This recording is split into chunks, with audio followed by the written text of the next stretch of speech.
The voice told you. Okay, got it. After she clicks, got it. Okay, it's 7:04. Good evening, everyone. Welcome to tonight's meeting of the Oakland Mills Community Association Village Board. As always, our first item of business is administrative, and that would be to approve the minutes from our October 10th board meeting. Is there a motion to approve? Got a motion from Warren. I have a second from Shar. Are there any comments on the October 10th minutes? All in favor of approving? 4-0-0. Okay, next up would be approval of the agenda for tonight's meeting. Is there a motion to approve? I have a motion from Rebecca. I saw a second from Shar in my peripheral vision, right? Yes. Okay. Is there any discussion of tonight's agenda? All right, all in favor? 4-0-0. And we're underway. Next up is resident remarks. Any residents wishing to make remarks have 3 minutes to do so. I know all of you are here for other business. Anyone on? No, I don't think anyone online, unless Ashley has anything for us. All right. On to new business. Let's welcome back Marty Altman from CA for his team member liaison update. Welcome, Marty, and congratulations in person this time. Thank you. Did not load up. I forgot to load up pictures of the baby. I forgot to Yeah, I was gonna say do that. I could do that on the next one. Well, how much sleep have you had total this month? More than I would care to admit. My wife and I have a very nice sleep schedule worked out. She sleeps early, so she sleeps from like 8 to 3, and then I wake up and I always stayed up late, so I just stay up till 3, and I sleep 3 to 7. So I get Very good. So we get a nice. So we've been actually doing okay on the sleeping schedule. Good. Wow.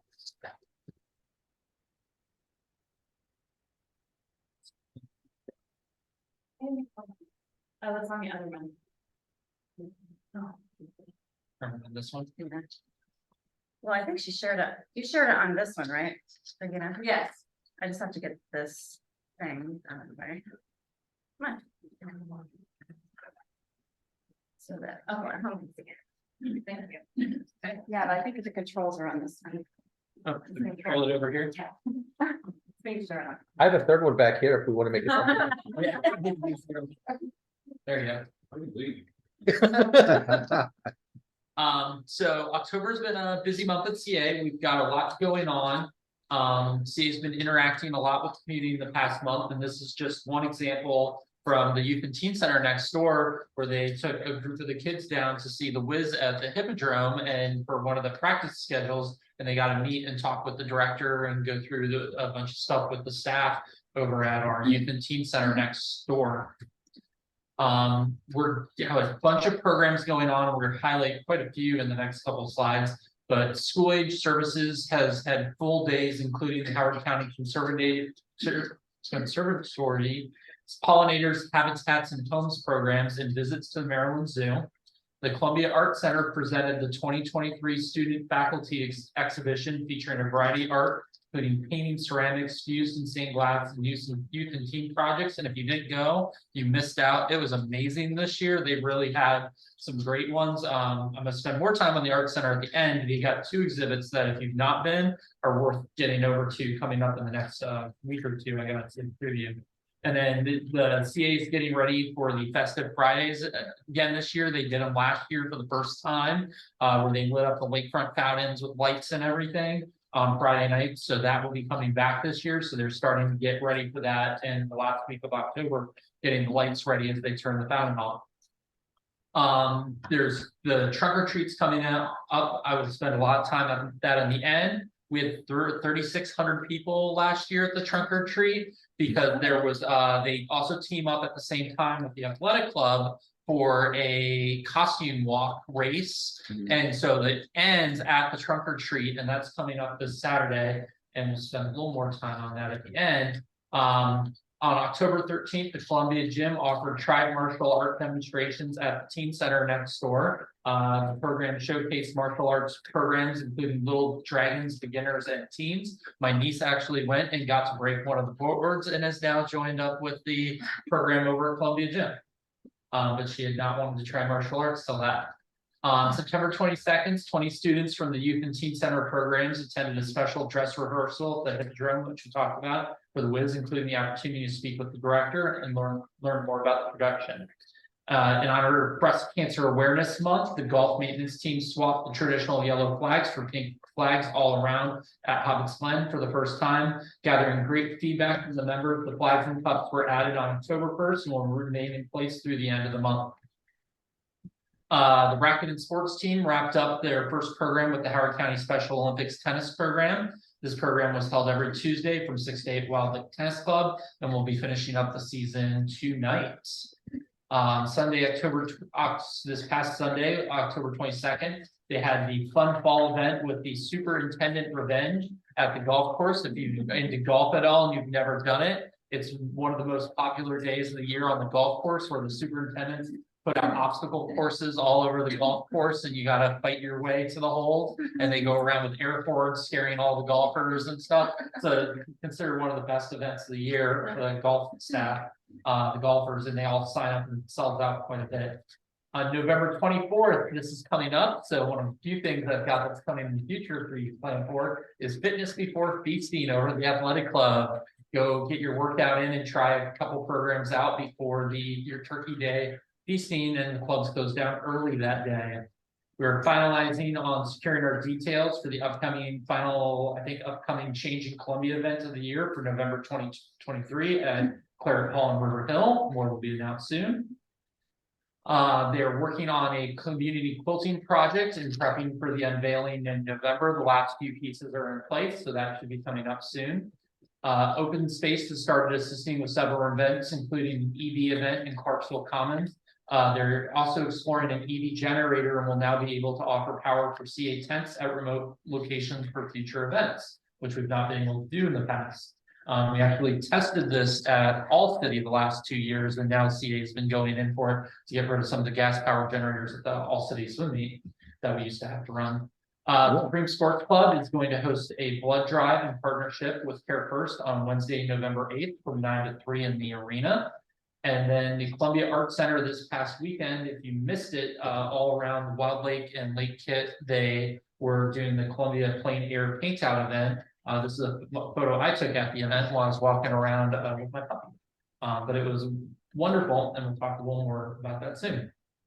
The Columbia Gym is now finished.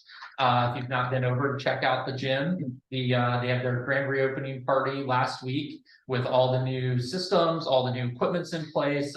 It looks amazing. It looks probably better than when Columbia Gym opened. I mean, it looks great. So if you've not had a chance to go check that out, I would head over to the gym and look at all the upgrades. CA's partner with BGE on October 19th and 20th at the Columbia Gym basketball arenas. We'll be having new energy efficient lighting installed in the arena. We're completing improvements to the community operations center. I'll show you the picture in a second. And then we're also improving the Wishing Bridge playground in Owen Brown. We've replaced 3 bridges in open space in Longreach and Hickory Ridge. And I think I've got a photo of this is the new welcome desk at the open space area. And what's really neat is the top of the desk, the wood is made from a big tree that fell out in open space that they reclaimed to make the desk. A couple of CA construction guys did for that. The open space and landscaping services are starting to change out all of our summer flowers to the fall flowers all throughout Columbia. Land administration is working to update the geospatial information and attributes related to the pathways. We're working on the beta version of CA's interactive map project. The board has the open space working on, and then all of the tenants at the CA's RV storage park were moved to a temporary parking and now back to their new spots for planned improvements over there. And then in general, the Office of just different organizational highlights. The Office of the General Counsel conducted a successful covenant and legal training for the villages on September 27th at Historic Oakland. They had 48 people attend from all 10 villages. Human Resources working to have our annual DEI training for all the CA team members this December. Preparation is underway to engage with all team members to manage benefits for our open enrollment for 2024. And then selection of interviews with attorneys who will comprise the newly elected ethics panel by the CA board is going on right now. Our marketing team is leading cross-department efforts to establish improved internal communications with OMCA, with staff focus groups being used to learn how information sharing, formal, informal connections across divisions will for better knowledge programming throughout the entire organization. I know a couple of my teams are on it and really want texting, so I'm hoping we'll finally get text messaging at CA because my staff really wants it. Some current challenges, ongoing supply chain and lead times / cost increases. It's just doesn't matter if it's open space, the pools, the clubs, whatever. Chlorine has tripled in price in 3 years. Like there's just ongoing challenges throughout COVID. You don't know where it's coming from, and it just suddenly happens, and it's still going on.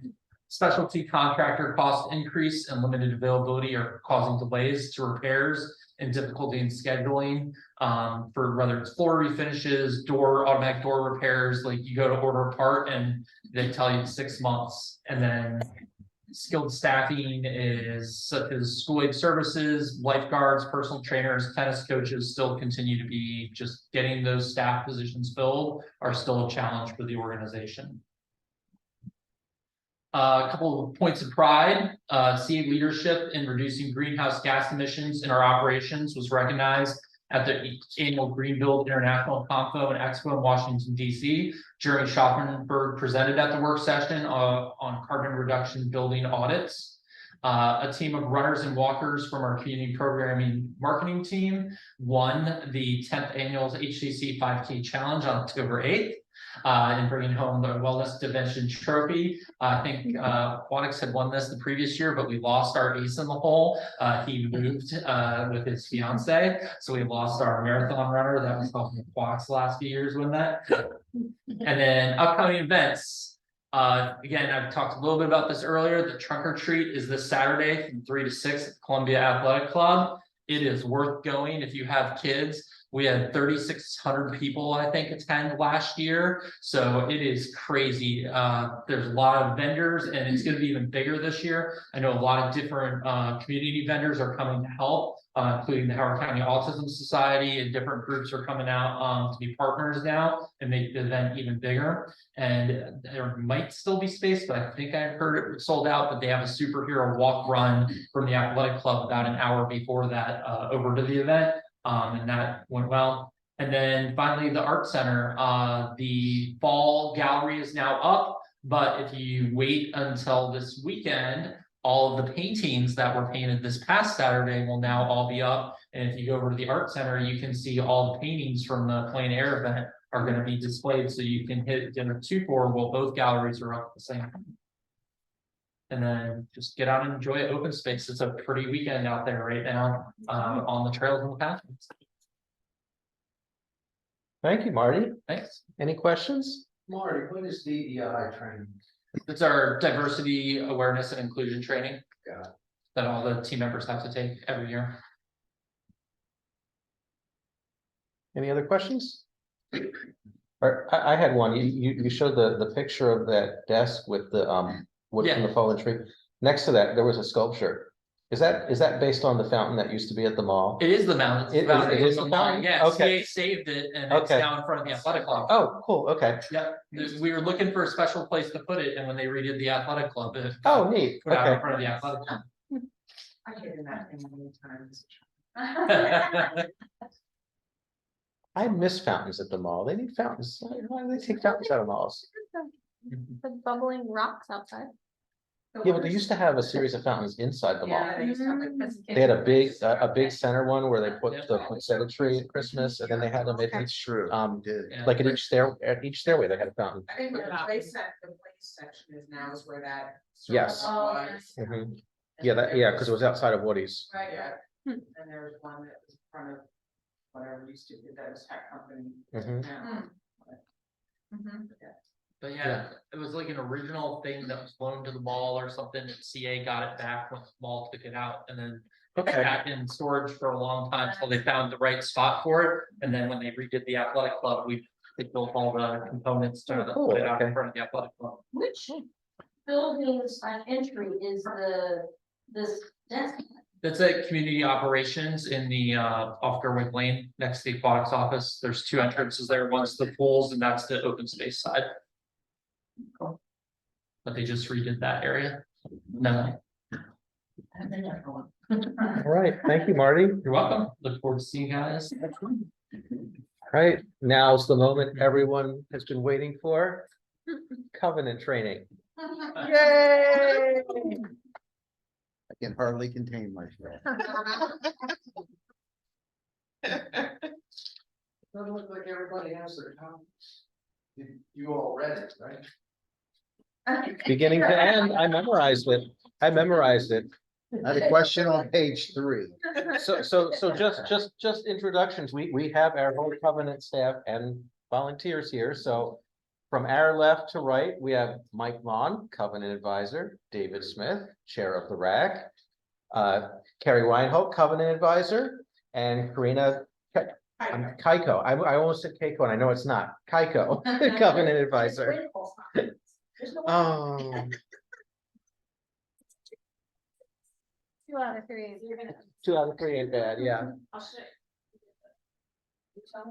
Thank you. Miko. Yeah, and you can stand to the side of the two if you want, so someone can share.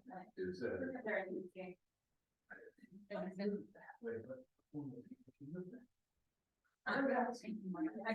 Thanks, Marty. See you, Marty. We'll see pictures next time, right? Yes. All right. The other direction you have set that way, so that it's just empty whole chairs? No, you are fine. I'm fine, okay. All right. Let's see, watch my code. All right, so good evening. For those of you who don't know, I'm Carrie Eagles. I am a covenant advisor here at Mills. I have been working as a covenant advisor since January 2016. So I guess that makes me the senior advisor so far, but I think Mike's got me over on years otherwise. So tonight's presentation is just an overview of the covenants, what they are, and how we process and handle it, and who handles what aspects. We're not getting into the nitty gritty of like specific issues and things like that. So you guys would know who to contact for one kind of question. And another, we act as a team because a lot of the things overlap a little bit, as well as our inspections often generate applications. Those things don't affect. So the simplest thing is that the covenants are an agreement between property owners and the association. Everyone in Columbia Association who is CASS land, they are subject to covenants. Open those covenants, as all of you guys at the table, and I believe everyone's in there is. So our covenants require all properties to maintain their property in good order and repair, and in a manner and frequency consistent with good property management.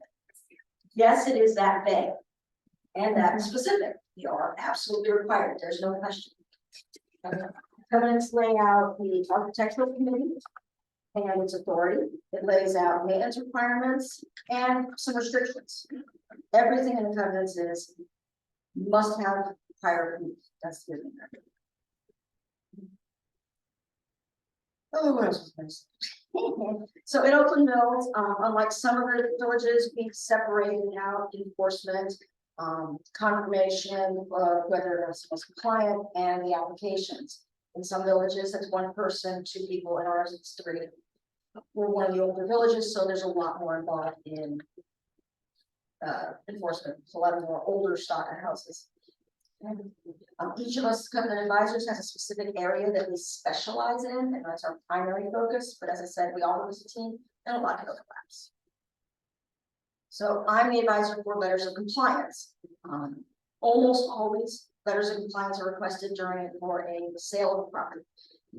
Occasionally, we get them for other reasons, and as all of the board members know, we come out and we do a letter of compliance for each year. A letter of compliance involves an on-site inspection and a review of all the documents we have, all 50 years worth of our records, including applications, prior letters of compliance, the violations if they're in there as well. And so it's not, oh, I think this, it's all of our digital records. and the paper records, unfortunately. Yeah. So how that process works is, owner or their representative, usually a realtor, will send me a request form asking us to go out and do a letter of compliance inspection. This can only be provided to an owner or their agent. You don't just give somebody this information. This is a privacy issue. Okay. When I receive that form, I will send them an email confirmation, and that email includes important information, including links to resale packages and a timeline for completion of the application of the document, which is usually 2 to 3 weeks. And I also send them a checklist that shows them the details that we are looking for when on site. This has made a big difference. People are like, used to, well, what do you mean you look for that? Of course we look for that. I sent you a letter telling you that, and that's made a big difference. So normally I'll gather up all the addresses that I've received requests for about a week. So since the last time I went out, I gather them all up, I go visit all in bulk. While I'm out, I am taking general pictures of the property, and I'm taking detailed pictures of anything that I can see as an obvious violation, and extra pictures for things that I better look closer at that when I get back to the office and compare them to documents. And I also keep a dry erase board notes. It helps me figure it out later. So I get back, I create a document for each property that includes my findings, all the research I found, and that carries forward. I'm able to pick that up later when I come back to the property a year later or whatever. Okay, and other prior letters, it includes a listing of all these the applications we have on file, and the letters of compliance we have on file, and they were compliant. Okay. From those findings, I review all the photos again, make sure I look at my notes, and I create a detailed letter for the owner and their agent, detailing exactly what I saw. I do not tell them how to fix it. I can't do that. There's too many ways to become compliant. We can tell that, we can talk about that for hours. We've also added something that, a note. This is for things that aren't actually a violation, such as minor cracks in a driveway. It's not actually a violation, but you need to know they're there. We saw them, we know they're there, but it's not fixable yet. It's not at that level. Okay, when I'm done with this letter, I then send it as a PDF document to the contacts that they provided me when they provided me the request form. So if they asked me to send it to the title company and give them that email, I'm happy to type that number, that name, and send it off. Usually it's the owner and their realtor. Sometimes just the realtor. If that application, or excuse me, that letter contains information of an unapproved alteration, you didn't get permission for that addition, I make sure and carbon copy Mike on that, so that he knows to hopefully expect an application to get that in correction. If somebody's gotten a letter that is not compliant, so I've told them these are the things I found. If they fix those items and contact me, I am happy and will quickly, usually within 3 business days, can turn it around, go back out, confirm that they did the work, that the work was done correctly, and I'll issue a revised letter, hopefully a letter of compliance. We generally say that I'll make 1 trip back out. If a homeowner is truly working to become compliant, yes, we will make extra trips. We want everybody compliant, right? We want to work with you. In those revisits, I will not accept somebody's picture of the work. I have to see it for myself and take argument pictures. So you know that's done. So That's it. how many letters of compliance do you process, like, in a year? Between 90 and 130. Are the numbers I've seen in the time I've been here. Did you say, do you have to have a letter of compliance to sell? Or No, a letter of compliance cannot, or non-compliance does not stop the sale of the property. Yeah. But we were gonna say, we pick the questions, right, it's not physically required, it won't stop the sale of the property, whether it's there or not. That's between the buyer and the seller, and hopefully they've got a good realtor, but. So leave the rest of the questions hopefully till the very end. I meant to say that in the beginning, but we're all here for you if there needs to. Who was that next? I think it's me. Do we have it on the board? Perfect. I will get it, yes, sir. And I don't have anything in my hand so I can talk with, which is one of my favorites to do. But I might go on, everybody up here, I think has made it at one point in time or not. At one point in time, everybody's married. If nothing else at the appeals, which we'll get to later, but I want to start with the applications. And as soon as I have it up, I'll begin. Yeah, it's not wanting to let me. That's all right, I have the backup. So the first step is an application gets received. That can happen 3 ways. Excuse me. An applicant can walk into the other barn, plop it down on the desk and say, I'm applying to do something to my house. That will get received by me the next day I'm in the office. So you've got that way, an email, and then I can physically go out and pick it up if I needed to. And that happens too, but other people mail it in, but I haven't had one of them in a long, long time. So it's either dropped off or it's emailed to me. If I get it emailed, I usually check it in the next day because that's easy to do. If I get it on a Friday, it'll get checked in on Tuesday typically. So the 1 day, business day of receipt of application kind of fluctuates depending upon when it was, perfect. When it was, bring my hands up, when it was when it was actually received. And I actually received it 3 days after the Friday. So that one will end up being sent 3 days after receipt of the application. I review it within 2 business days of the receipt of the application, and I try to do it the day I get it, so that I have an email going out that day to let the person know that this is missing, or this is missing. I will review it though within 2 business days, and when I do that, I'll email an acceptance, an acknowledgement of acceptance, and as of the date and the time that the application was received, and then when it will be heard by the record. And I let the applicant know that. And I also let them know that they need to have all their information in, because if it isn't in by the next step, which is 1 week before the RAC meeting, their applications at this point will not even hit the meeting. It's an automatic table, goes to the next meeting. I have not actually been able to do that as efficiently as I should, but we should begin that this week. So you will see, and that means also that you're going to get your agenda on Friday, because I have to have everything by Thursday night. So no more Thursday night agendas. But that will begin again this week. Let's see, if all materials are requested, then I email the applicant letting them know that we've received everything and that it'll be heard at the upcoming RAC meeting. That's also where I send the link to the meeting.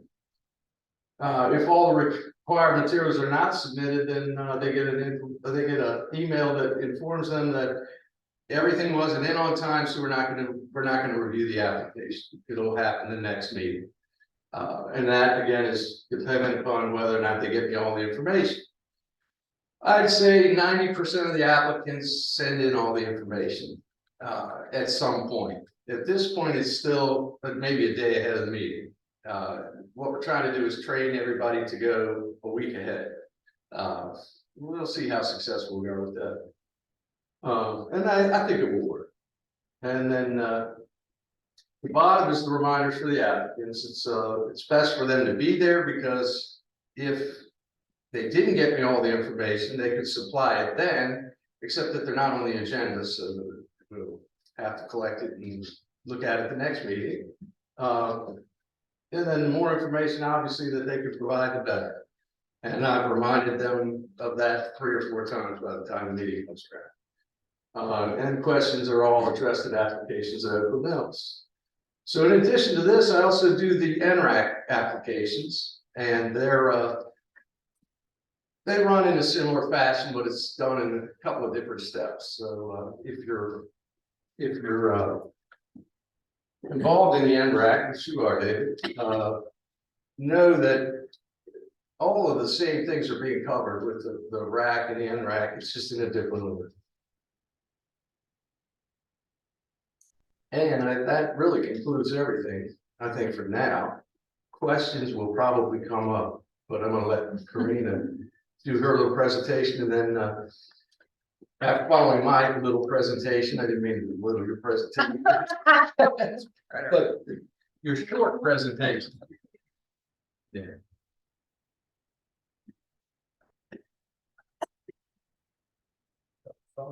the front of your foot, I'm gonna crush it. It's okay.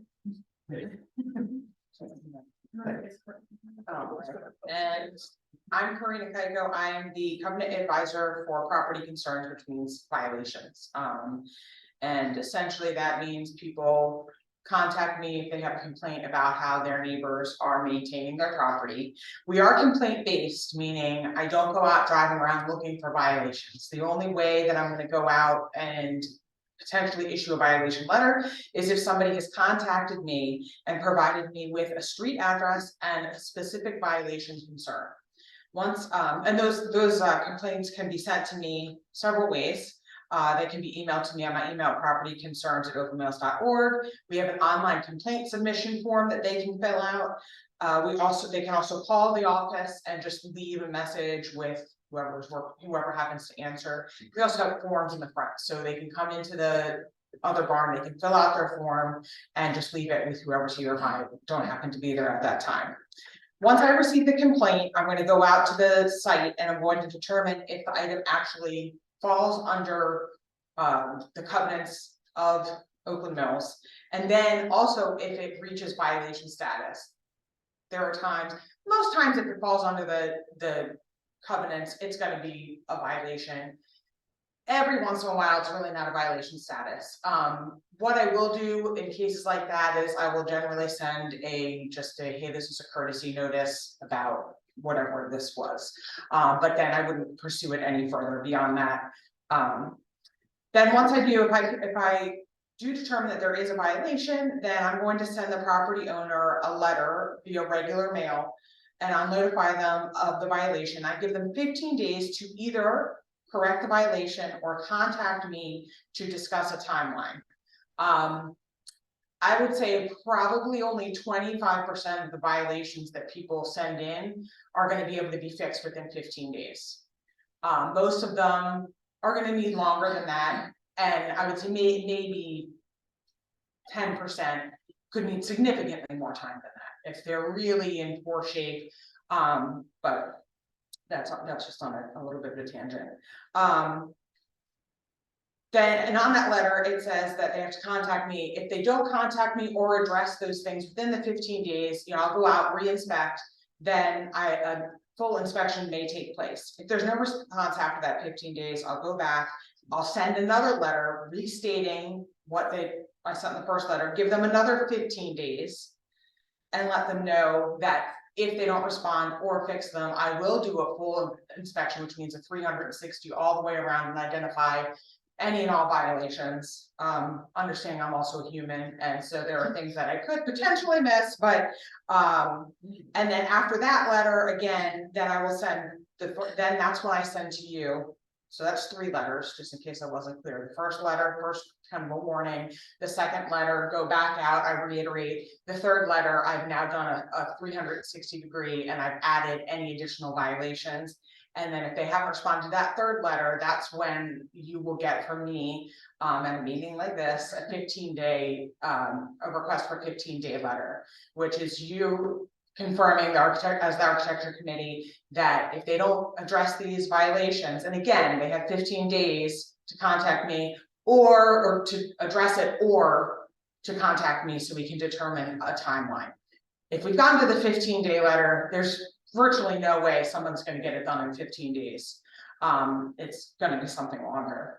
And then once I get that letter and send it to them, if they don't respond to that, then it goes to Columbia Association's legal department for approval for potential litigation. They have a separate process, which I'm not going to get into. But a couple notes for legal purposes, we do not share, I cannot share information regarding the violation cases with anyone outside of the village staff or the architecture chair. And that's because if we do get to the point where we are litigating, we don't want to have accidentally shared too much information, and then that jeopardizes our ability to litigate. Once the case is referred to CA and accepted, we actively work with CA to monitor the progress. So even though CA is doing their process, I'm still fully involved. I'm the one going out to confirm if they've done what CA's asked them to do based on CA's timeline. And then they're communicating with me, and of course CA, any communication that happens either with me or CA, we copy each other, or, we're communicating that. They send 3 letters, but if their deadlines are not then met, the case is referred to DLA Piper for litigation proceedings. And at that point, then it is actually opened. All the information can be found, any information regarding that legal case can be found on Maryland Case Search. Because Maryland is an open state, so you can, anything that is in the courts is then open, so.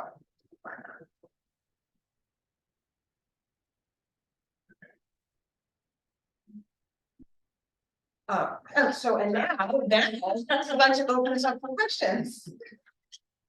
So while you all formulate your questions, just to give you a chance, I just want to say, having, I guess, been on the board longer than anyone since Bill's not here. I always knew that,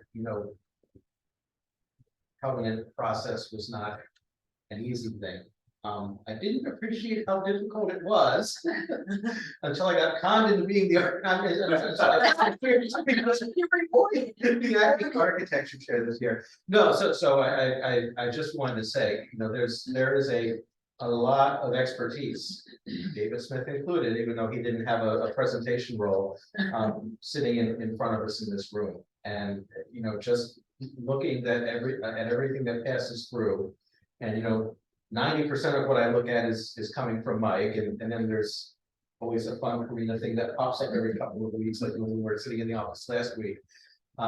It's, by the time I see it, and then by the time you see it, I mean, it's all ready to go, and they've had to do a lot of work and a lot of research and a lot of consideration, and hopefully and usually a lot of contact with the homeowner, to get it to the point where I'm looking at it, and then if it comes to this appeal, to get it to the point where you're looking at it. And the reason we wanted to do this tonight is not only to make sure that, everyone on the board is familiar with the process, familiar with the players, but, also to highlight, the hard work that they do, so that we really understand what our role is in the process. Because, what we're really talking about here when we think about the residents of Oakland Mills is we're talking about our ability to substantially, in some cases, influence what happens, or really determine what happens with the biggest investment of their life.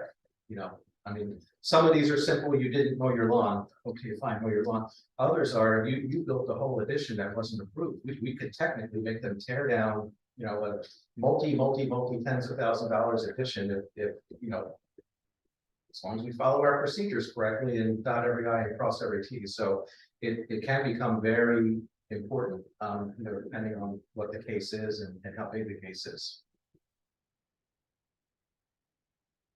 Okay, I babbled long enough so everyone could form some questions. Then I'm gonna go get a cup of water while you all ask questions.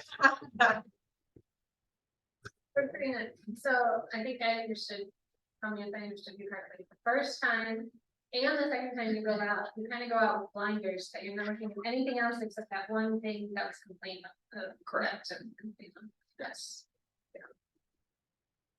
And then when CA takes over, they're still using our OM guidelines. Oh, yes. Yeah. Yes, it's entirely enforcing the Oakland Mills covenants. There's no change to that. Yeah. But through that process, additional violations can be noted. So just for interest's sake, once it does get to CA, we actually have representatives from, it's the Architectural Resource Committee, that all of the covenant advisors for violations at least sit on. And we meet monthly, and we have at least 3 voting members that go out and look at every property that gets to that point. And so then we have 3 sets of eyes that are then potentially finding additional violations, just because we do it all the time. So it is potentially easy to miss. Say you're not missing major things, but little things here or there. And also just to make sure that we're being, we're not bringing something that isn't to the level of what CA might approve. A reasonable standard. Yeah. So CA never looks at it and says, yeah, we don't actually care if they're mowing their lawn. Well, we wouldn't litigate for lawn mowing, it would, right, but no, I mean, there certainly are times when it would get to CA and CA would say, we're not quite ready to litigate, we need you to do A, B, or C before we can get that far. Whether it's because it's usually they've made some efforts, or they, maybe a little bit more time has passed than CA would like. To get to that point, and they say, let's just send one more letter to make sure we're really, just doing every single thing we can do to try and give them that opportunity before we bring in the big guns. Yeah, I think one important thing to note on the complaint process is neither we nor CA really want to be punitive. We just want to get the property back in compliance, but sometimes it takes more than we really want it to take, I guess, Yes. to get it there. It is unfortunate. I have that conversation with our outside legal, not irregularly. Because there are times that I wish we didn't get to litigation, and let you please, if anybody listens to this and is listening now, I tell people this all the time that I'm working with on violations. Please just contact me. If you ever get a letter from me, contact me. Tell your neighbors to contact me. The only thing to Jonathan, what Jonathan said, we just want to get this to compliant and out of violation status. And we can work with you, and there are things that can do, there's organizations that might be able to help if there's a financial issue. We just want to do it. So when people don't respond, it's very frustrating, because it's not uncommon to go from, hey, the siding's discolored, to now you have a list of 10 violations that could cost you a lot of money. Whereas if you had just cleaned your siding, nobody else would have noticed the other things, where you could have done it over time, like any normal home. Most of us have things we need to maintain, and we do when we're able. I was gonna ask you about the financial issues, if you'll help them. Is there anywhere on the webpage that mentions that, or is it somewhere that people can understand that?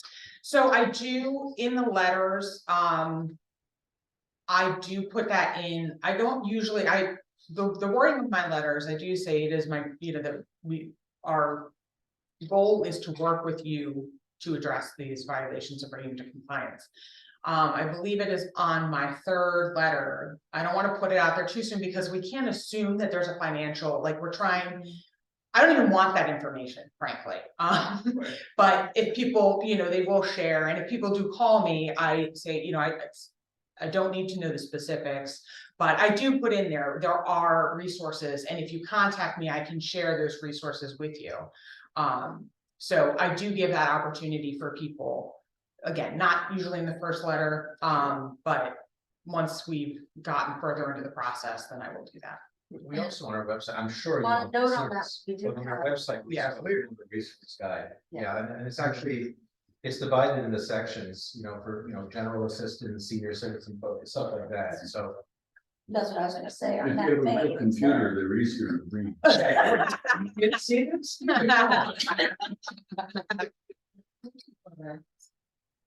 So one of the things too, I just wanted to mention that Karina also does is we try, if we get any sort of someone sends in a complaint, but it's not something that we deal with, it's out of our purview. She does we always try to provide them some sort of resource. So whether it's a link to another complaint form, whether it's a link to get in touch with something related to the Howard County Police Department, but she always writes back with some information if it's not something that we deal with. And I listed some of the, she had put this list together of some of the issues that are out of our purview. And I believe Karina or Amy, one of you, are they up on our website? Do we have a list? We don't have. I don't think so. We don't have this list, no, okay, I wasn't sure. That was a relatively new list that I put together, so we should put that up there. We put it Without together so nicely, I wanted to make sure. Make sure we share it all with us. Okay.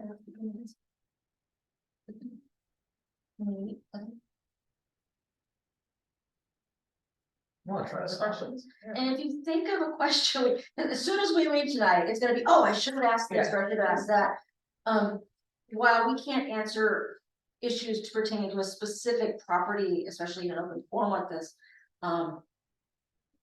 you can at any point contact us, any of us directly.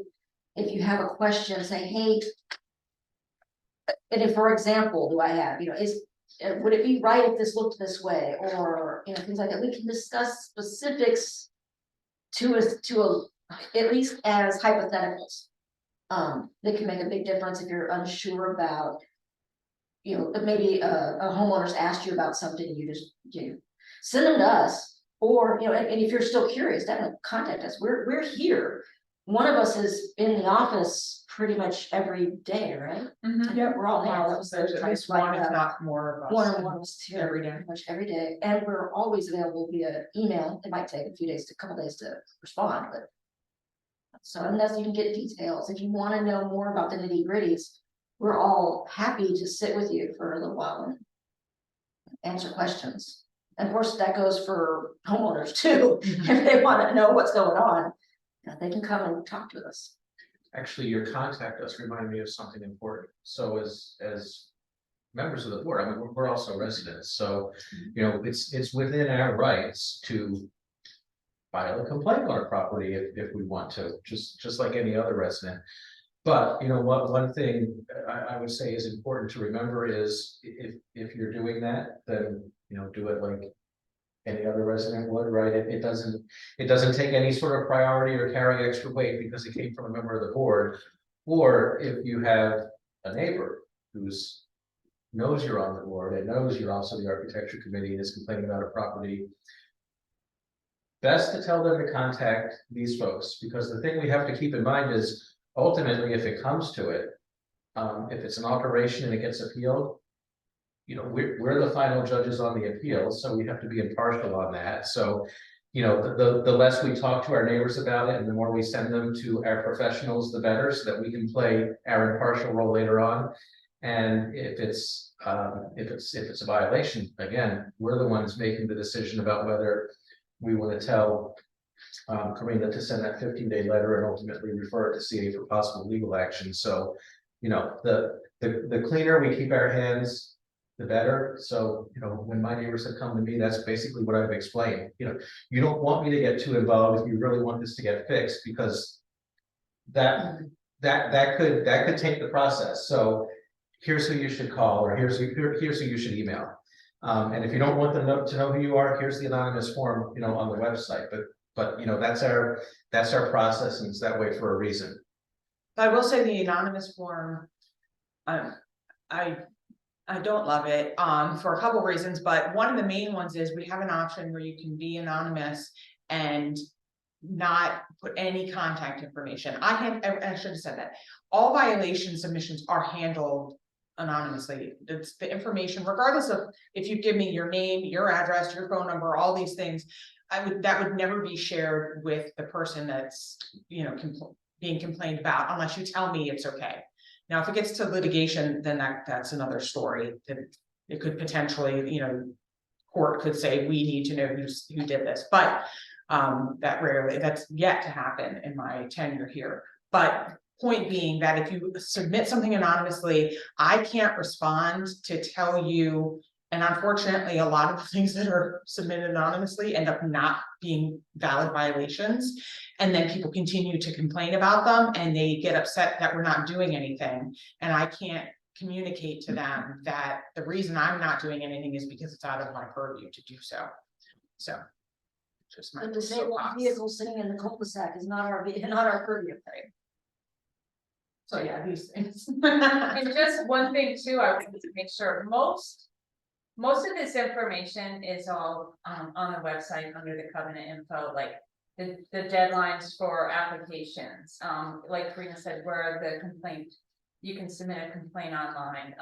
The resale packets that contain letter of compliance, the letter of compliance information, it's all on the website, and the agenda for the RAC, as Mike was saying to Amy, is always put up the 3 days prior to the meeting, so you can see what application. So if residents ever say, well, because we used to put it in the Columbia Flyer, that's how it all started.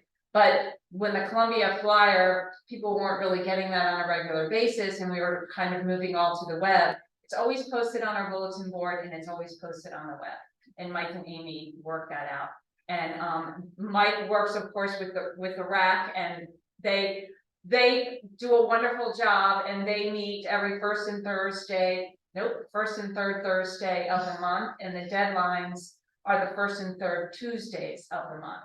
So let's say you turn it in on the first Tuesday of the month. If you get everything that is needed for the RAC to hear the application, then you would, your application would be heard on that third Thursday of the month. So there's always the deadline, the meeting, and then if you turn it in, there's a meeting, and then you're at the next meeting. Just so you have that kind of calendar if people are asking you. And if you will indulge me, like 2 minutes, I'd like to explain how the RAC does their work too, because I glossed right over that. And my chairman is sitting here going, what about us? And he actually didn't say anything, but I'm glad he didn't, but I apologize for that. The RAC is volunteers, people that have volunteered to come up, well, it used to be to come up here to join a meeting first and third Thursdays. And they've also committed about 2 hours of time going out to site visit to see all of the different applications. And so it's very important that I get all that information for them by that Thursday ahead of the meeting so that they have a week to go out and look at it. It's very difficult sometimes to get all that information, but it's very important. And one source of frustration that we're trying to address is just that. And I kind of mentioned it, but I glossed right over it. So I want to make sure the RAC gets their due, because they do a lot of work. I did it for many years and enjoyed it. But some nights you're looking at it and going, all right, I got 3 hours to mash into the half hour that I actually have. And so you're running around like a crazy person, and your family's at home eating dinner, and you're out doing this and doing that. So that work, and this is what I was leading up to, is done by these volunteers, and we need to respect that. We need to understand what their role is, and that is to provide a recommendation to the architecture chair. Okay, so your role is to gather my role is to gather all the information. The RAC's role is to assess it and give the architecture chair a recommendation. It's a recommendation. This is what we would do if we were in your shoes. Basically, what it's designed to do is to save time. It's so that you don't have to go out as a committee and investigate every single application that's out there. You're going to want to do site visits, but you're going to rely heavily on their recommendation. But unfortunately, that recommendation can be overturned or ignored, and that's something that I will address with the RAC as well, because I went through it many times. And the first few times I thought about it and said, what are we doing here? I recommended this and they did that. And then after a few of them, you realize, you know what? I did my job and I'm ready to go home now. So, it took me a little while to develop that skin, but I've since thickened it incredibly, I think. Maybe too much, but I wanted to make sure that RAC got their due, and that you understood their role, and that they understood their role. And I think, was I clear? You had your hand up. Did you want to add something to it? Because I'll give you my time. I just want to say, 5 years ago, I renovated a house very thoroughly and spent a lot of time with the RAC when Mike was the chair of the board. And the thing that made me want to be a member, and I'm retired, so heaven help me, I have lots of things to do. But what I heard from him was, we want to find a way to make it possible for you to do what it is that you want to do.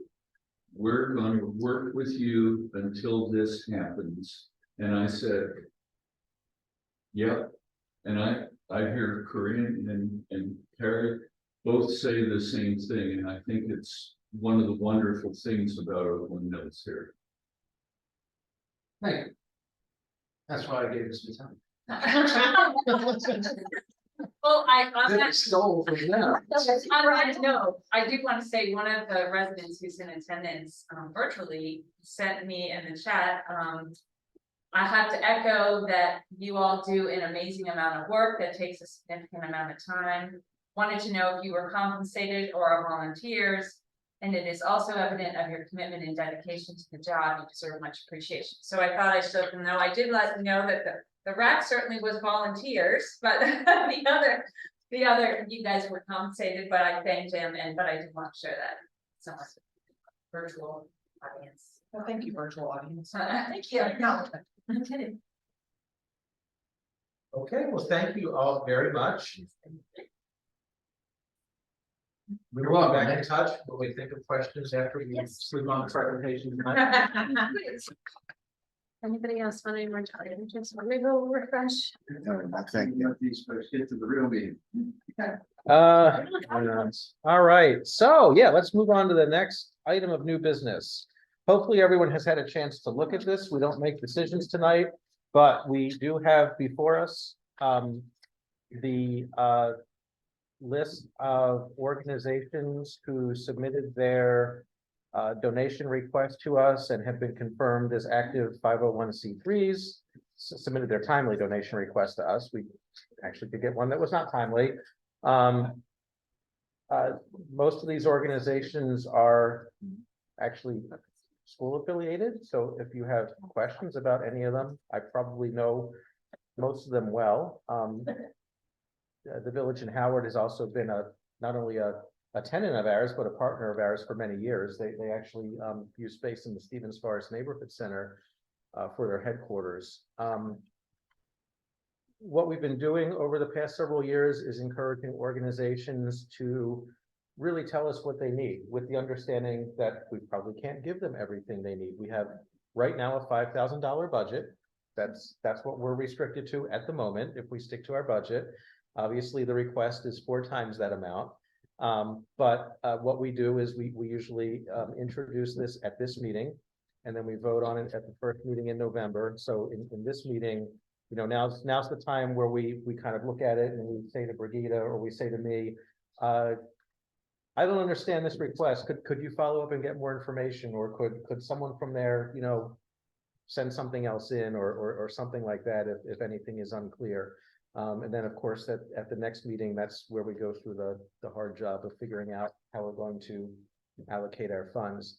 The other thing we did a couple of years ago is we did amend our donation policy so that if we get to that 4th quarter of our fiscal year, so we're talking now out to about March, early April of 2024. If it looks like, you know, we have more that we can give for donations, we will automatically give reconsideration to any organization that came in on the 15th and, you know, we weren't able to completely fill their request. And then we would also reserve the right to actually go out again and say, hey, if anyone else has any requests, you have until whatever date we decide at that time, depending on when we're looking at the finances to send in a new or an additional request. So this is the only guaranteed shot at our donations, but it's not necessarily the only one. Last year, this was the only one because of a financial situation we had. Before last year, I would say for the past 3, 4, 5 years, we actually were able to come back in the spring and do a bit more. Do we have a list of what we gave last year? I'm sure we do. We do. Yeah, I can try to look for it in my email, but I know we keep the records. I think that would help with the whole process.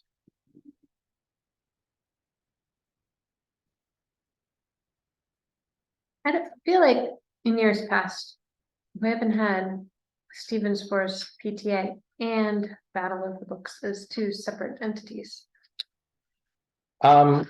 It was either last year or the year before. Battle of the Books tried, but they didn't have their paperwork right, so we couldn't accept it. Gotcha.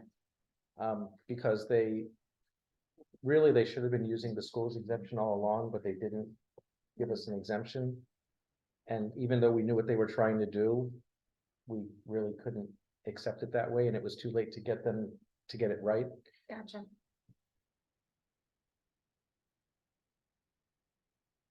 So I do have the list. You want me to send it to you? That would be great. Thank you. Mhm.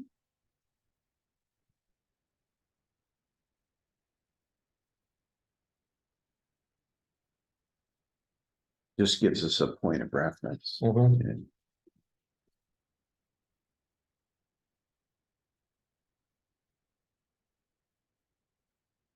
Any questions or comments about what we have before us now? Yeah, OMU, it Mhm. says provide value to our students. Who are our students? Are they all OM students? Are they students that are involved in Oakland Mills United, or who are they talking about? So they have actually received a couple of county grants, that what does YEP stand for? The YEP grants from the county? So they've actually expanded their programming, so I believe they have now programming in all of our local schools as well as throughout, Howard County. But obviously, you know, SAT, ACT preparation materials would be more targeted toward high school students at this point, if that's what they're looking for.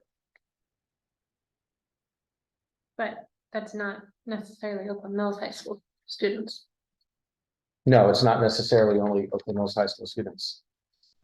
Yeah, because they've received a couple of countywide grants, so they can provide services countywide, but I would say they're still, you know, primarily focused in this area, and then they expand outward because, you know, really the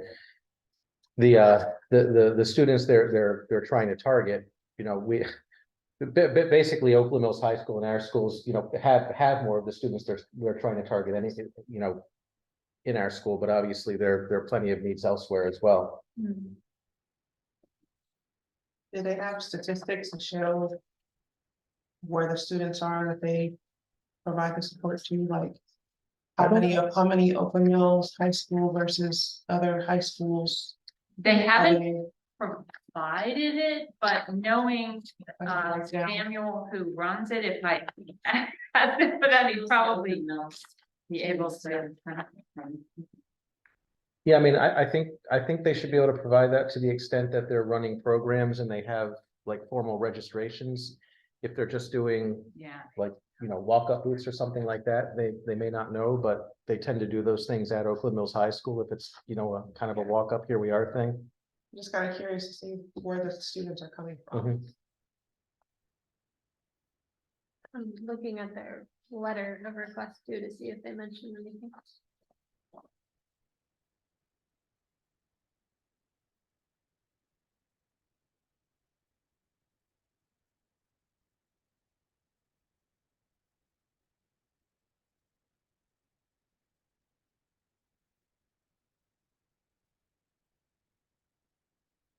And you said that they did receive money from the youth empowerment? Yes. grant? Was that before the ask or after? Before.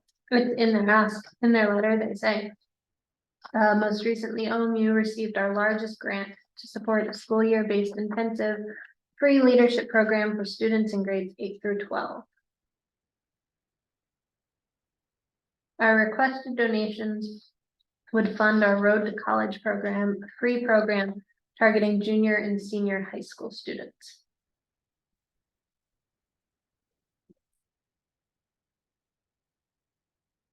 So nothing about in Oakland, you know, specific, just. So based on looking at their website, and again, I can reach out to Samuel Hahn, who is, you know, the director, but I can, it's all Oakland Mills focused. I think their hope is to reach out to all of Howard County schools. I mean, any organization probably would like to grow, but it looks like they're partners with, basically they have an Oakland Mills coalition. And they work with all of the partners in Oakland Mills and do a lot of advocacy on behalf of Oakland Mills in general, as well as Oakland Mills High School and other schools, middle school as well. So But I can Brigida, certainly- can I I'm ask sorry, a Karen. question? Yeah, so it's Oakland Mills United, so their home base is Oakland Mills, but you said they work across Columbia and Howard County? Yes, they started, they're Open Mills alumni and they started in Okay. Open Mills, but, and I believe a lot of their initial work, and Jonathan, correct me if I'm wrong in saying this, but a lot of their initial work has all mostly been focused in Oakland Mills, but I believe with, like Jonathan said, now that they were provided one of the YEP grants, they are looking to Mhm. further expand, because now they're, one of their statements says all of Howard County schools. Are they only coming to us for a donation or are they looking at other villages? You know, I honestly don't know. Just curious. I don't know that other villages do the calls for donations the way we do. I know at least one village does not do donations. I know another village actually kind of reaches out and reminds you that they do donations, but they don't necessarily have like a deadline so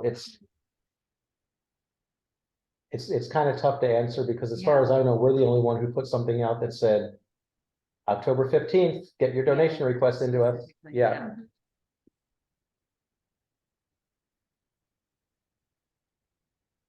So this is kind of,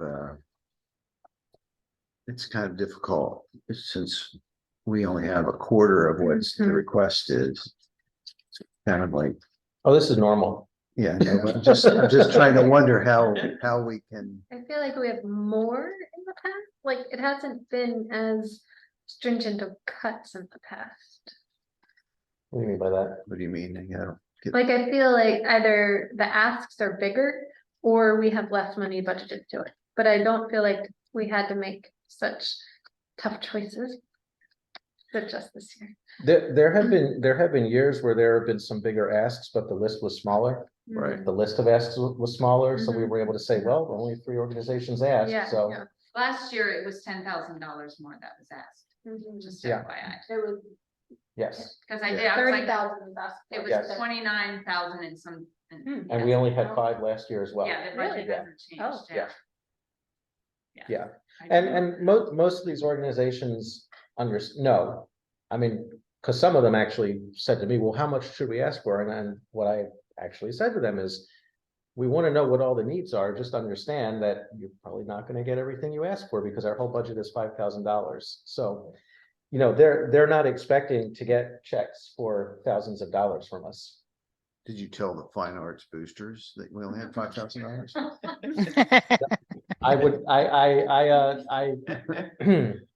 I was not part of that conversation Okay. because I am the president of the Fine Arts Boosters, so. So my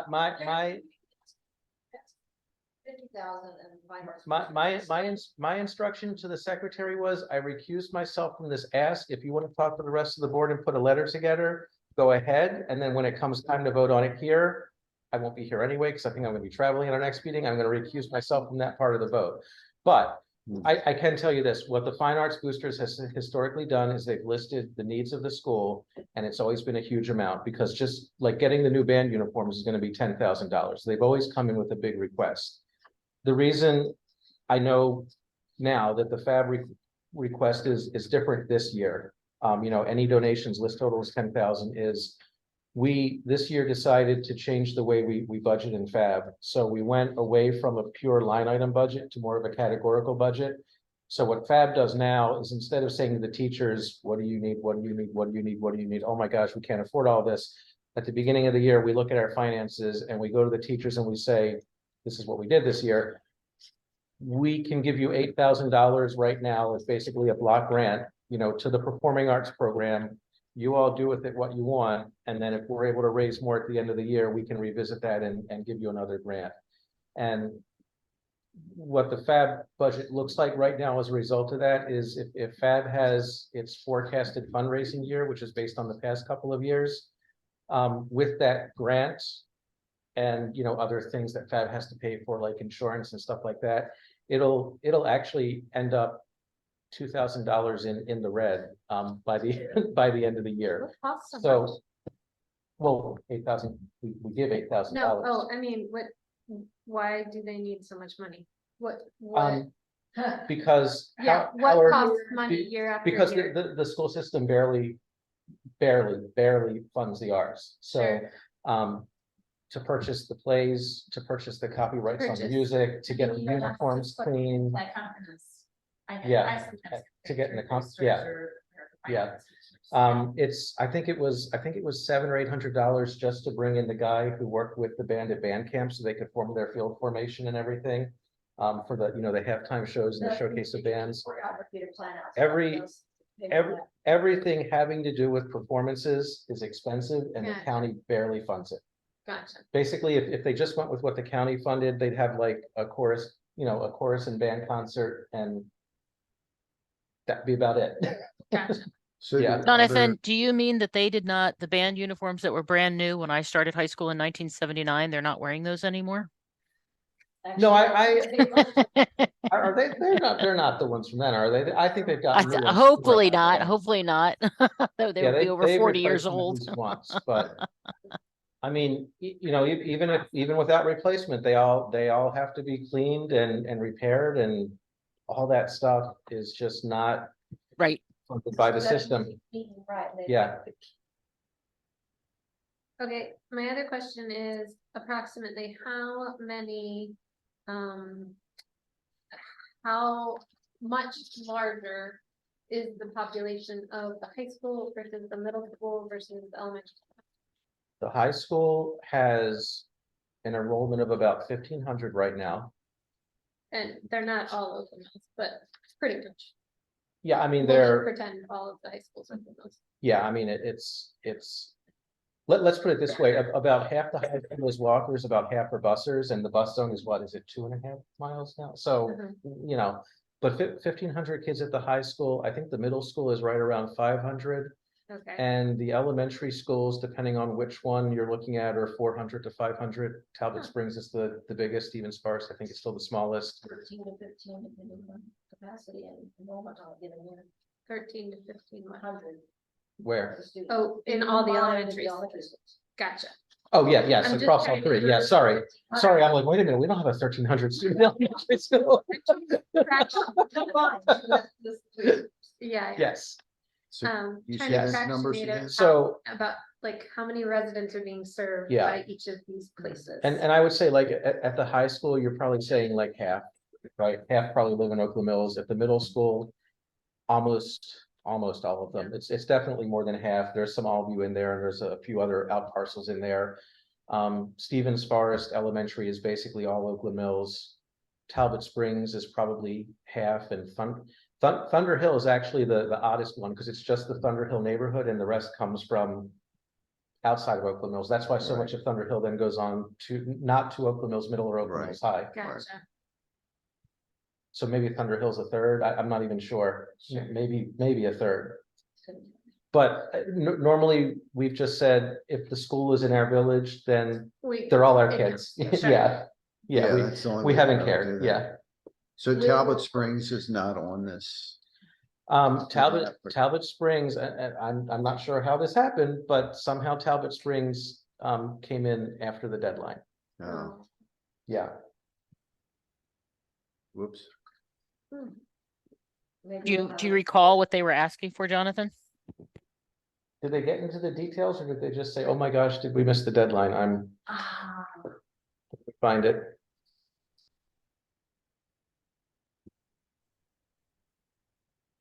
And a lot of reminders went out in our newsletters and other sources. So, and this has been our deadline for, for years. No, they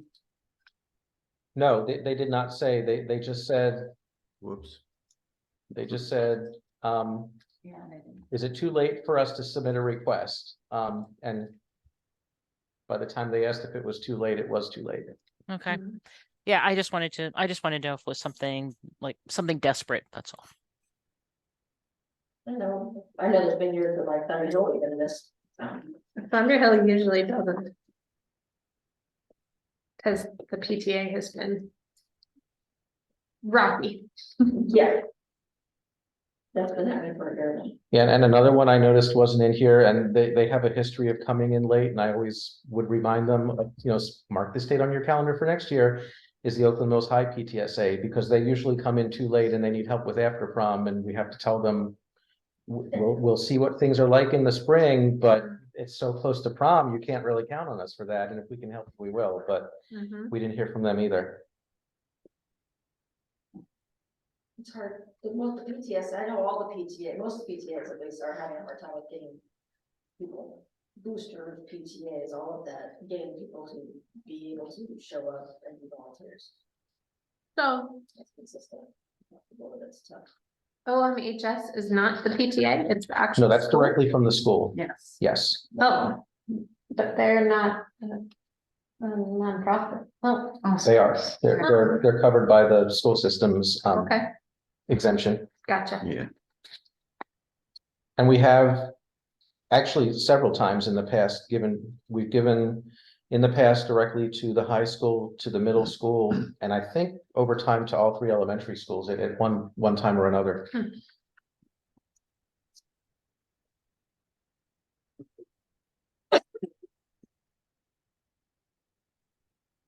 We're not throwing around numbers tonight, right? This was just. No, Great we're questions. just answering any questions or letting Brigitte know if we need her to follow up with any of these organizations to get us more information. Mhm.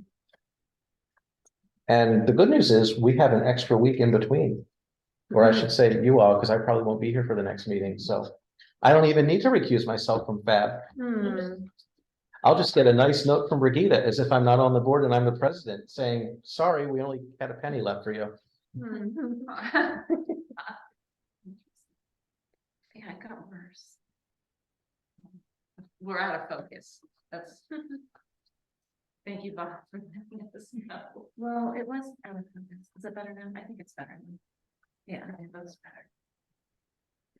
Actually, also Rebecca, just for a point of clarity to address your question. Technically, if we were to give to Stevens Forest Battle of the Books, Mhm. that would be to the school as well, because that would be covered under there. It would have to be written to the school, Mhm. and then the school would have to allocate it to Mark to run Battle of the Books. Gotcha.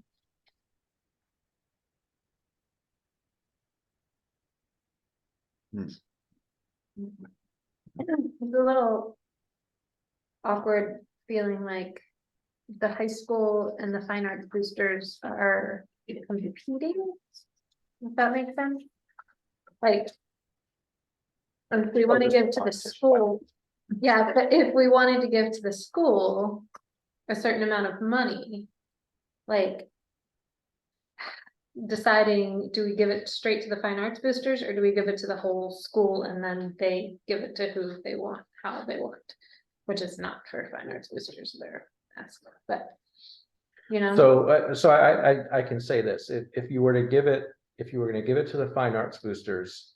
The fine arts boosters are probably not going to buy like general shirts or Mhm. folding tables for the school because the fine arts boosters are gonna put it into the performing arts. Right. So if the arts department needs folding tables, then the arts department could use whatever grant the fine arts boosters passes on to them for that. But if they need folding tables, you know, just like for the back to school festival outside or something like that, FAB is probably not going to purchase those because FAB is going to give its money to the performing arts department, and the performing arts department isn't.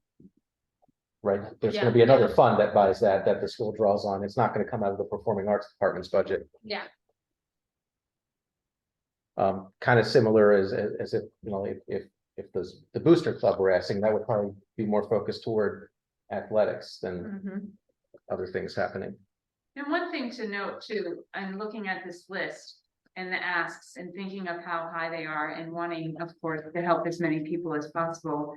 Is in all of the letters, and as I'm sure you guys looked over, they all mentioned that they all do other fundraising opportunities. So although, you know, we want to help, obviously, we help everybody, but everybody is also using other opportunities I mean, all sorts of avenues. I mean, probably most of you have, you know, been involved in something where you've had to raise money. So you're always looking at all avenues. And so we are thankfully, we're able to be one of those opportunities for them. But I just know when I used to have to go, when I used to do blessings in a backpack, I would, you know, you try to get as much as you can because you want to be able to help or do as much as you can. But, you know, they all mentioned that they working with other opportunities as well, and not to, you know, negate their ask from us, of course not, but just to know that they are working very hard Yeah. for all the donations that Well, to help them along. having been in, having current involvement or having been involved in some of these organizations in the past, I know when they do their planning, they don't plan their budget around getting a check for the entire amount they're gonna Not ask at at Oakland all. Mills Village. They Mhm. absolutely definitely don't. Yeah. And you know, for some of them, even if they come up short, you know, combining what they ask, you know, even if they come up short of what they ask for Oakland Mills through other sources, well, they're just gonna have to do less, you know, it's just unfortunately how it works.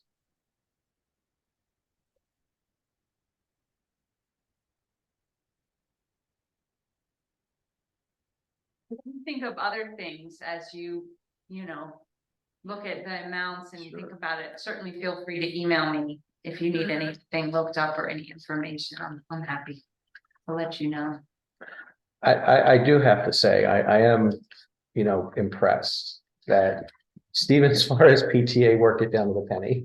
I think that's the first time I've ever seen one come in down to the penny. Yeah, I thought that was pretty great too, We actually. need I did. exactly this much for. Yeah. That And was- 49 cents, Mhm, 1,065, and mhm. they're requesting $590.47. Well, wait, That's somebody who has a spreadsheet. $2,000, but 1,065.49 plus 590.47 is not 2,000. They just rounded up. Yeah, They did all that? they brought it to the penny and then rounded up. You wanted them to do the math all the way through. Wait a second. Remember that they operate within a school system that estimated a cost to replace the middle school and then decided they were off by millions and millions of dollars. So, you know, what's a couple hundred?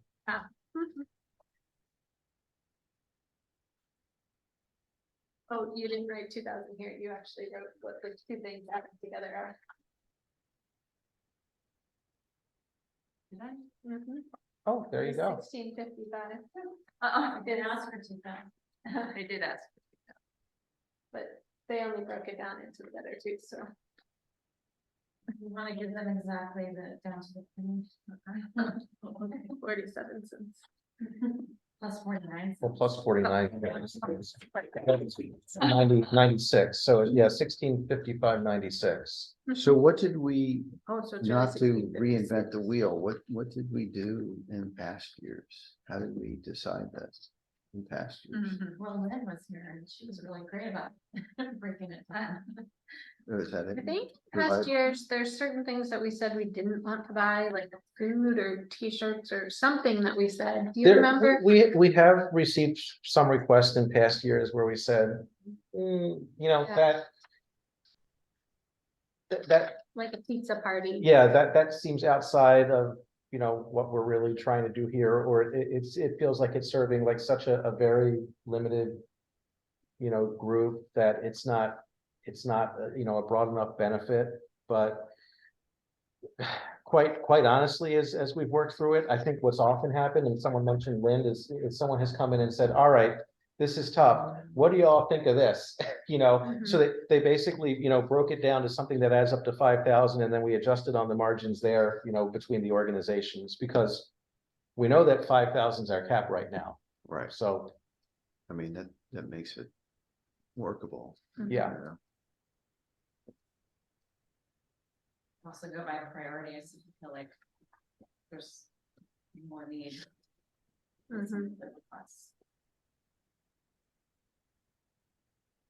A pizza party versus instruments for Right. the art. Yeah, band uniforms, if they've only Right. replaced once in 50 years. Right. Well, and yeah, I mean, there's, you know, and not to complicate things, but you can cut things many ways, right? If you look at something like Fab, well, you know, not every Oakland Mills student is in the performing arts, but a lot are. Battle of the Books. Even if they're not in it, Um, though, you participate in Yeah, the shows and the Yeah. programs and benefit from the band Right. and all that. right. You know, Battle of the Books. Let's look at this, like, you know, Battle of the Books versus Stevens Forest PTA. Stevens Forest PTA stuff is, I'm sure, going to be open to every child at the school. Battle of Books is a 5th grade only program.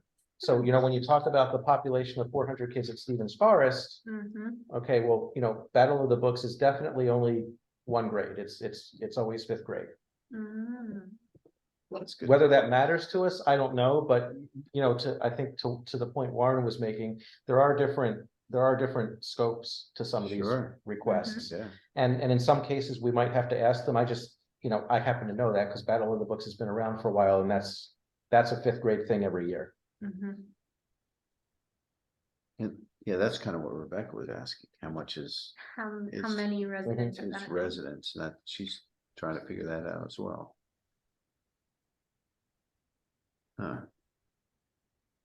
There's a thing, only one of my 3 kids ever did that in books. They're all avid readers, but only one of them did.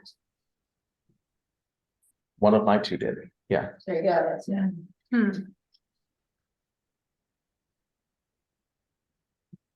We absolutely love it. I'm not saying it's not valid. So you can take that both you know, ways. I was like, yeah, absolutely love it, but. The Thunderhill PTSA or PTA request, I mean, I would say basically every kid who passes through there, you can reasonably expect to benefit from those requests, because at some point, they're all gonna take standardized tests and they're all gonna get indoor recess when the weather is bad. Right. You know, Oakland Mills Middle PTSA, that, I mean, they even say it covers all 3 grades in the middle school, so.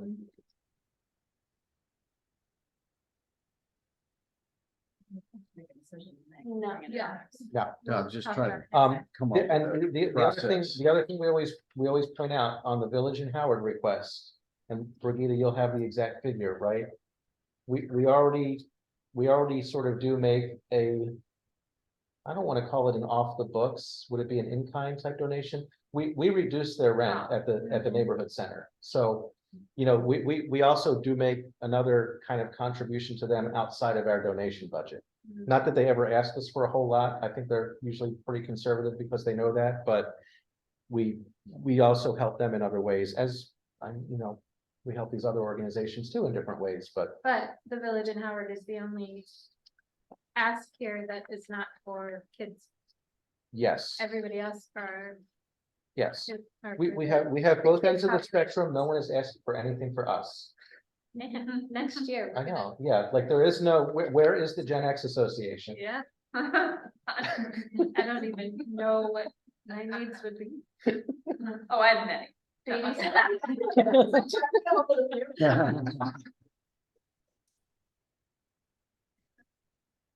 Okay. Okay, so Okay. we have 3 weeks. We have Yeah. at least one follow-up question. You can always email Brigida with others if we need to reach out to these organizations.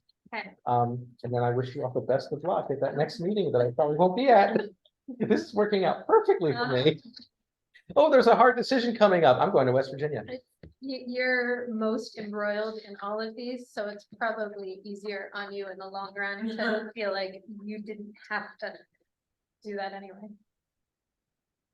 Actually, these days, I'm only, actually, These forgot, I still am days, involved in but OMU, you're but yes, I you're used to connected be to with, everybody yeah, and all well, of them. yeah. Even the Village in Howard invited me to do their Bingo. bingo thing, yeah. They tried to get to see it. Hey. All right, let's move on to old business. Old business. So, as I mentioned last time, CA has a vacancy for a representative from Oakland Mills on the, it's not called the Senior Advisory Committee anymore. It's called the Aging Well in, right, they renamed it. That's the wrong name we have on here. It's the Aging Well Committee. It's the Aging Well Committee. Yes. So, it sounds like things have settled down. I don't think Karen, you said the committee won't actually be meeting again until December or January. Is that correct? Yeah, I think it's January. Okay, so if we were to put forth a nominee tonight, CA would be able to get that on an agenda before the committee meets Yeah. again. It would not be on Thursday's agenda. Thank you for Right. trying, Karen. You're But welcome. it would be on an agenda before the committee meets again. And we did have Ginny Thomas, who I think most of us know well. Char, I don't know if you've met Ginny, but she was our CA rep before Karen. Before she was our CA rep, she was co-chair of our board. Before that, she was a state delegate, a county Right. council member, a a butcher, a baker, a candlestick maker. She's done everything. But she did send in a letter asking that we consider her for appointment to the vacancy created when Jerome resigned. It's was in their inboxes probably as of a couple of weeks ago. Yeah. So I she don't is. know, she's just not committed to our community. I know. I mean, that resume was pretty thin, wasn't it? If only she had a little bit more experience. Yeah. Do you guys think that she's old enough to be on that committee? No. Oh, Karen, I'm not saying a word. Bob Ooh. said no. Go with Bob. That is a dangerous question. I think she sneaks right in under the floor. I'm gonna say that. She sneaks right in under there. So do we need to make a So motion we to? yes, we can would we need do a that? motion to send her forward to Columbia Association. They ultimately decide whether they appoint her. Hmm. This is our nominee. So they can then either appoint her or send her back and say, send us someone else. But I doubt they've never done that before. Yeah, what will happen is it'll be on the consent agenda, so she'll just, yeah, if that's what you guys send. Yeah. So is there a motion to nominate? I'll make the motion. All right, Rebecca has made a motion to nominate Virginia Thomas. I got a second from Warren. Any discussion? All in favor? All right. She didn't even have to come. She emailed me Right. last night. I come to the meeting. Do I have to? I said, Ginny, I think it's gonna be fine.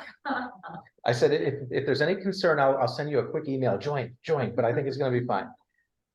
Okay, the next piece of old business we have is the management contract between CA and the villages. This is the one we talked about in old business last week. So what we have before us now in print, Warren, before we had electronically, is the amendment to the management contract, which effectively says that it will now run through April 30th, 2025, and all other terms remain the same.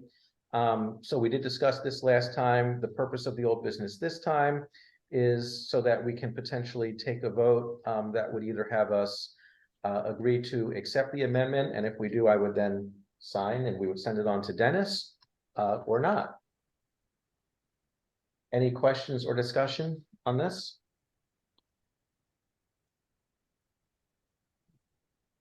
All right.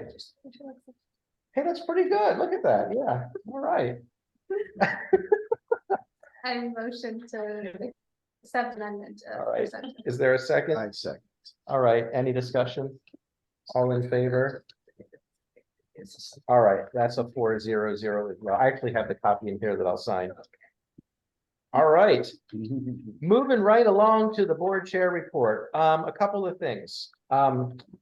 One, we have been asked by the Office of County Executive about submitting the priority letter in preparation for the citizens' budget testimony that will happen sometime in December, and I don't believe we have a precise date.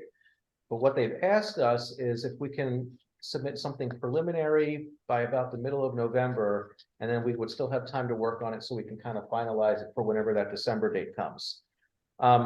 Unfortunately, that ask came in before this meeting where we already had a very busy agenda, and we agreed that we were going to focus on covenant training and not keep people here all night, and it was really after we would have been publicly amending the agenda anyway. So Brigida and I discussed, and what we're going to do, since we have a good amount of time between this meeting and the next, we have 3 weeks, I think, because of the way the Tuesdays fall out, is Brigida is going to send last year's priority letter, or last year's testimony rather, to the board for us to consider. Now, having gone back and looked at last year's, that stuff didn't get done, so it's probably still priorities because it's like the, it's the traffic issues, it's the renovate the schools, it's the maintenance on the medians, it's the Orchard Green Trail. Right. So, all of that stuff is still outstanding. So I think the question will then be for this preliminary submission that they want in November, is there anything else we're going to want to add? So let's all look at that offline and be prepared at the first meeting in November, which because of the way the dates line up is actually not till mid-November. it's like November 14th, isn't it? Is our first meeting in November. You know, come back and see if we just want to resubmit that as our preliminary, or if there's anything really urgent that we want to add to that. And I think that'll be the quickest way of dealing with that, because like I said, the ultimate date is still to be announced, but it will be in December, and that's where we participate in the citizens budget hearing with the county executive. The other thing I have is I did have a conversation with Michael Harris from Dr. Jones's office last week, and we talked a bit about that Thunder Hill request, that crosswalk relocation request that we talked about. But we also talked about kind of the other general traffic issues throughout the village, right? Because we have that group who was at our festival who are concerned with a lot of speeding and other things in the Stevens Forest Kilimanjaro area. We have our issues with the circle. We have the streetscape that never got done. You know, we sort of have things all over the place. So what we agreed, and Dr. Jones's office is going to take the lead in putting this together, is that during a board meeting, probably the second one in November, the one after Thanksgiving, they're going to get the right officials, you know, from the county in the room with us, so that we can have kind of a comprehensive conversation about traffic safety throughout Oakland Mills. You know, so, you know, from the northern boundary in Thunder Hill at 108 all the way down to the southern boundary at Stevens Forest and Broken Land Parkway. Because after having that conversation, we agreed that if we sort of, you know, focus on that thing and then focus on that thing and then focus on that thing, like nothing's really going to get prioritized, and no one's really going to have that comprehensive picture of, you know, what could potentially be done to improve, you know, traffic, pedestrian, bike, all the safety throughout Oakland Mills. So he took an action to start putting that together. You know, he said, oh, I probably can't do that by the next board meeting. Give me another one. I said, how about this? I'll give you 3. So it'll be most likely that board meeting after Thanksgiving, and then I'll be back in touch with him about that one. There won't be a board meeting in November? That's next year's calendar. Yes, that's next year. Oh, okay. Yes, so the board meeting, sorry. Oh, you Thanksgiving's scared me for a second there, because I'm usually the one who screws up the Okay. calendar. But- So our board meetings in November are the 14th and the 28th. Okay. Thanksgiving is the 23rd. Gotcha. You scared me there. Sorry. Yeah. Because it's funny, when you were pointing at the 28th, I'm thinking, oh, wait a minute, that's our board meeting. How can our board meeting be on Thanksgiving? It's always the third. I We're was eating all, turkey together. Yes. this year. yes, Bring yes. your own turkey. Let your families know that you will not be at Thanksgiving, because we're gonna have an emergency board meeting. Okay. Yes, Yeah, To that's- discuss I'll be that. sure to not. to discuss traffic safety. Yes. Yeah, that'll. And all these that'll- people from the county are gonna give up their holiday to come spend it with us to talk about traffic safety. Very special. Yes. And that's what I have for the board chair report, unless there are any questions for me. All right, Karen, take it away. Yeah, so thanks for that, Jonathan. Because a lot of people have been asking me about the traffic safety. On my report, so the last meeting for the board was really an informational meeting where Marty gave us a presentation about pools. If you get a chance, all of you should go out and watch the last CA board meeting. I'm going to try to find the timestamp for it, and I'll get that information out to everyone to watch, where he starts his presentation and where he ends, talking about the staffing issues and the way that they choose to close pools and all that. Obviously, my driving concern is that I want our pools to be open and accessible, and I don't want them ever closing early. So that's kind of one of the areas that I've been focusing on. The other thing that has kind of kicked off with the Columbia board is the strategic plan. So our strategic plan expires in 2024.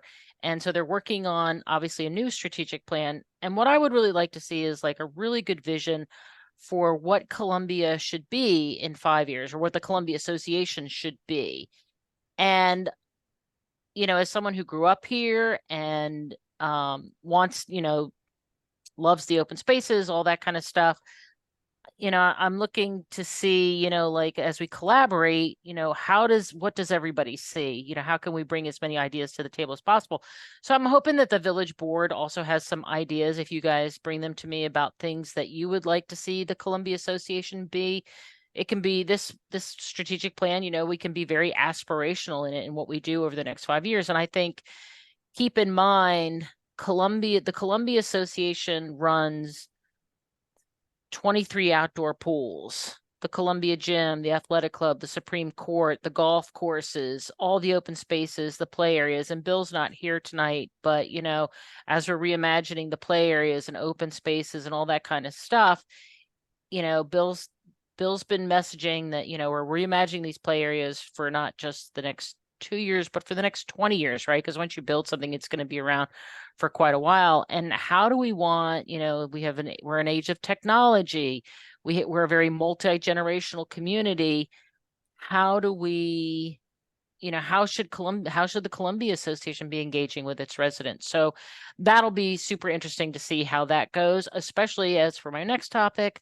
We should be working with the search committee, and I'm hoping that they'll announce the search committee soon for the new president, and that we'll be bringing in a new president sometime next year, who I am hoping whoever we bring on will have their own vision, like they see Columbia, they embrace it, and they'll have a vision as well. So that's some of the stuff that we're working on. Any questions?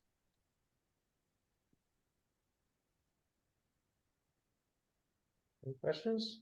Okay, No, thank you. Bob has a question. As the authorized Oakland Mills representative to the racket sports, last week we heard a presentation by Anish and talked about how amazing the racket sports have had on the balance sheet,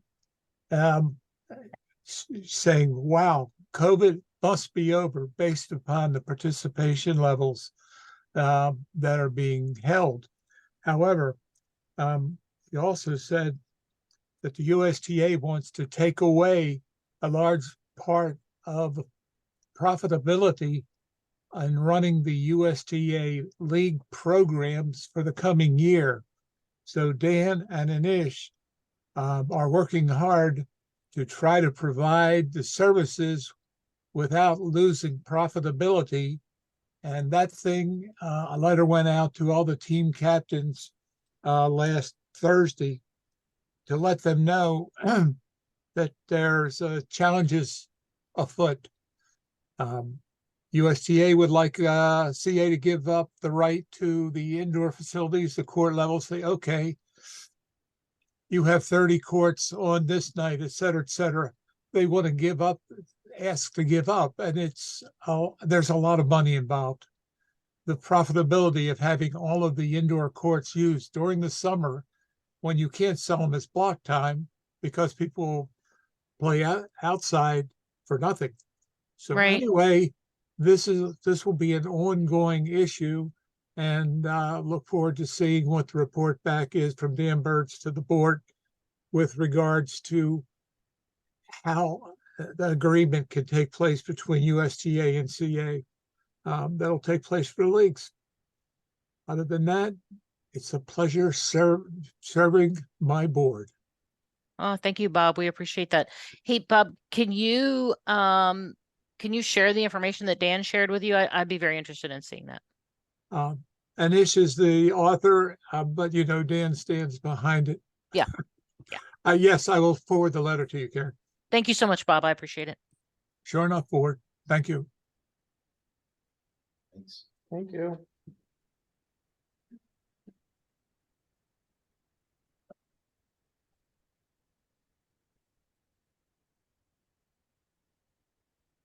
Okay, Brigitte.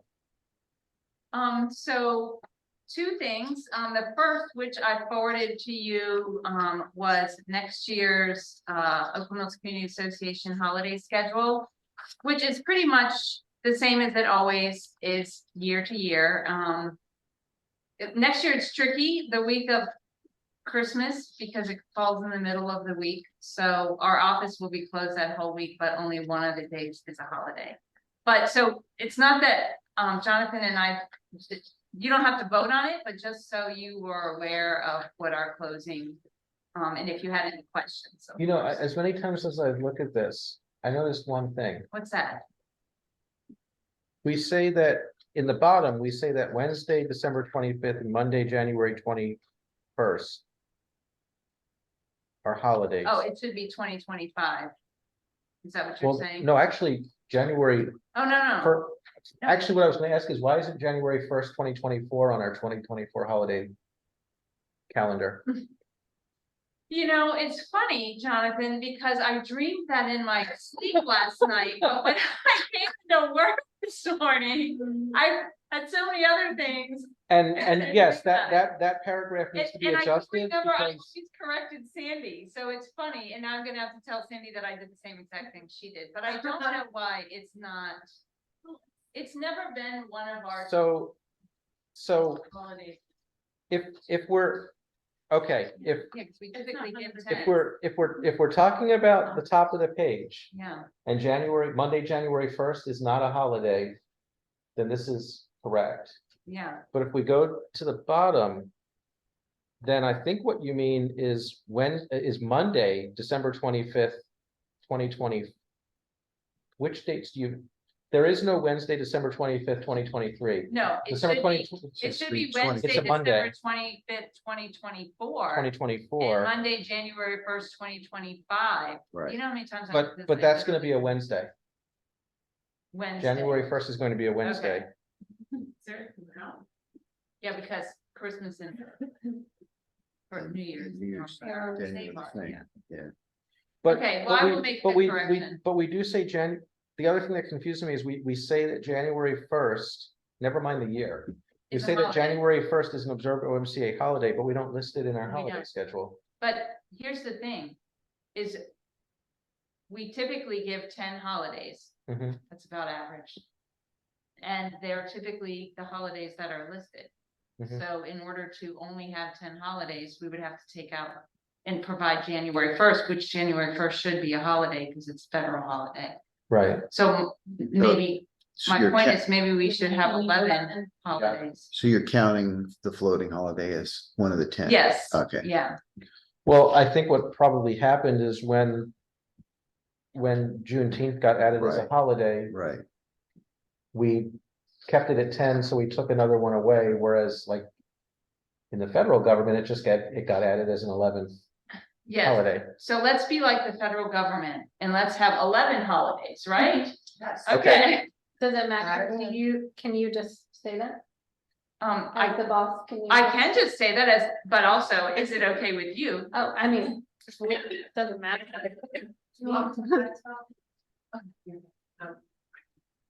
Doesn't matter to me. Is that something we Just have as to long vote as- for? Yeah, Vote on? there's no. No, I mean, I don't, no, look, Can no. can you just say that we're gonna observe 25 holidays? Yeah, right. Well, I feel like maybe that might be a little excessive, then that might start to look. All right, let's just call it 15. Okay. So we'll go with 11, and I will adjust it and send it to you again. Okay. So I'm not kidding you, I had a dream about this, to stay fix it in the morning, so. Yeah. It's never off. Okay, Well, so, you know what, okay, just to make this even worse. okay, I think. You know what the other funny thing about this has always been to me? We do this by the calendar year, because I guess payroll follows a calendar year. Yeah, But if you think about our fiscal year and the scope Right. of the board, it should really be like the holiday schedule from May 1st through April 30th, which will make it even more confusing. Yeah. That was in place. yeah, You know, our calendar. and Yeah. Figure out what you're Uh-huh. referring to.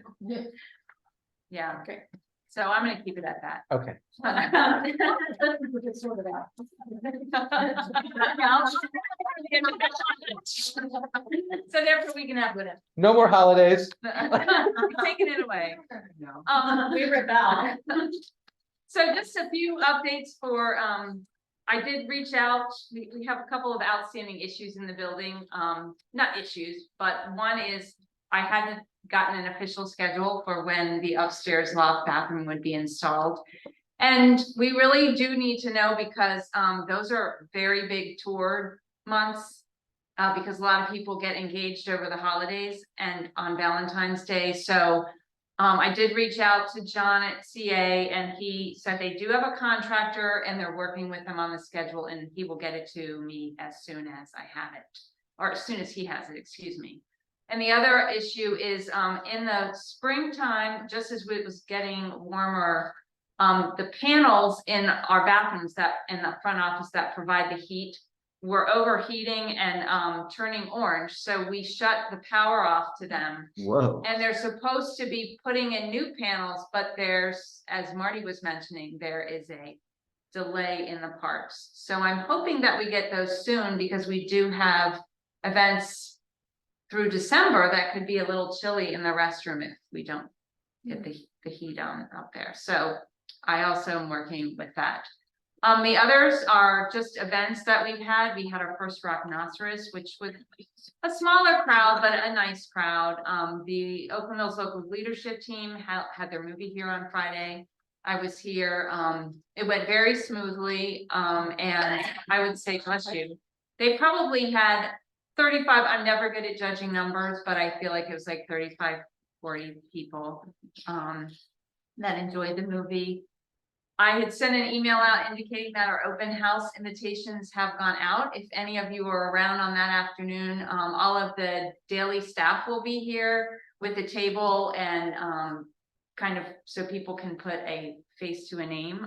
But it would also be nice if you guys wanted to stop by so people could see who the board members were. Amy has been working hard on getting all of the holiday events up and the tickets. We hit a little bit of a bump because all of the ticket sites have now decided they're going to charge a large fee.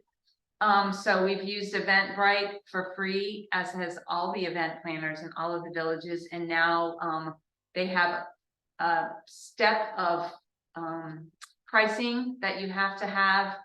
And Amy did mad research on many, many ticket sites to see if others might be better.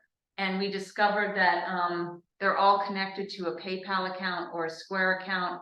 And then with all the fees that you would have to. So ultimately, we're going back to Eventbrite for our holiday events, but we're going to continue to research it as far as maybe finding a better way. Maybe the competition will come up with something better now that Eventbrite. Yeah. This crazy price. It just started. Hmm. Well, this is the first event that it's really Yeah, event. we just got notification of it just a few days ago when I went on to Yeah. make new events, so. I wonder if we could just like design our own using Google Forms or something like that. Well, no, but Oh, we are. But we are designing a new website and it's Okay. possible that we might Yeah. be able to do it through that and just have our own, since we don't, Eventbrite, the great thing about it is, you know, all the extra stuff like advertising Mhm. and different things, but it's possible because we already have one payment processor that we go through for like Excel and stuff that we could use with the new website, so we'll see when we get to the website. Yeah. And then we have had a few residents volunteer to be part of our guidelines revision committee. So our first meeting will be held on November 1st. And last week we gave out about 25 trees to residents who had reserved them, but we have leftovers and CA said they do not want them back if we can hand them out. So I've opened it up to first come, first served. And we had a couple of people come today and they asked if they could take more than one. And I said, you absolutely could. So we had tomorrow and Thursday, we are still open. It's between 11 and 3 where people can just come in and as long as they can transport it, they can. Do you know what kind of trees you have? It's still the same 5 that we had You have all of requested. the ones? I think the only one that has gone completely is the American holly. So we have the white oak, the American serviceberry, the eastern redbud, and what was the other one? Do you remember? Say it again. The American, Serviceberry. Eastern redbud, white oak, dogwood. I was gonna say that, but I was like. Anyway, so, and I've had people say if there's, Bob Marietta said if there's any left at the end of the day, at the end of the week, to let him know, and he'd be happy to come and pick them up, so. I was gonna say Bob would take them. Yeah, he told me that, so I think we won't have a problem making sure they're gone, because we do have an event in the courtyard this weekend, so. Is that where they are? Dogwood, tell me again. Eastern redbud, white oak. And Serviceberry. Got it. And, oh, I wrote myself a note because there's one thing I didn't put on here. Oh, I don't know if you guys noticed, but I did want to point out, I had said that they were gonna do it and they did. Klein repaved, not repaved, restriped, I excuse me, noticed that. all of the parking lot and, just if you haven't looked at it, it looks very nice. I and I- saw it when I drove in. Yeah, it looks nice. So I did thank our contact Rebecca and so I've been very impressed with their responsiveness. They're So, taking care of things. yeah. So, I did notice at the farmer's market Sunday, there was a lot of trash pouring out of trash cans. Somebody has said that before.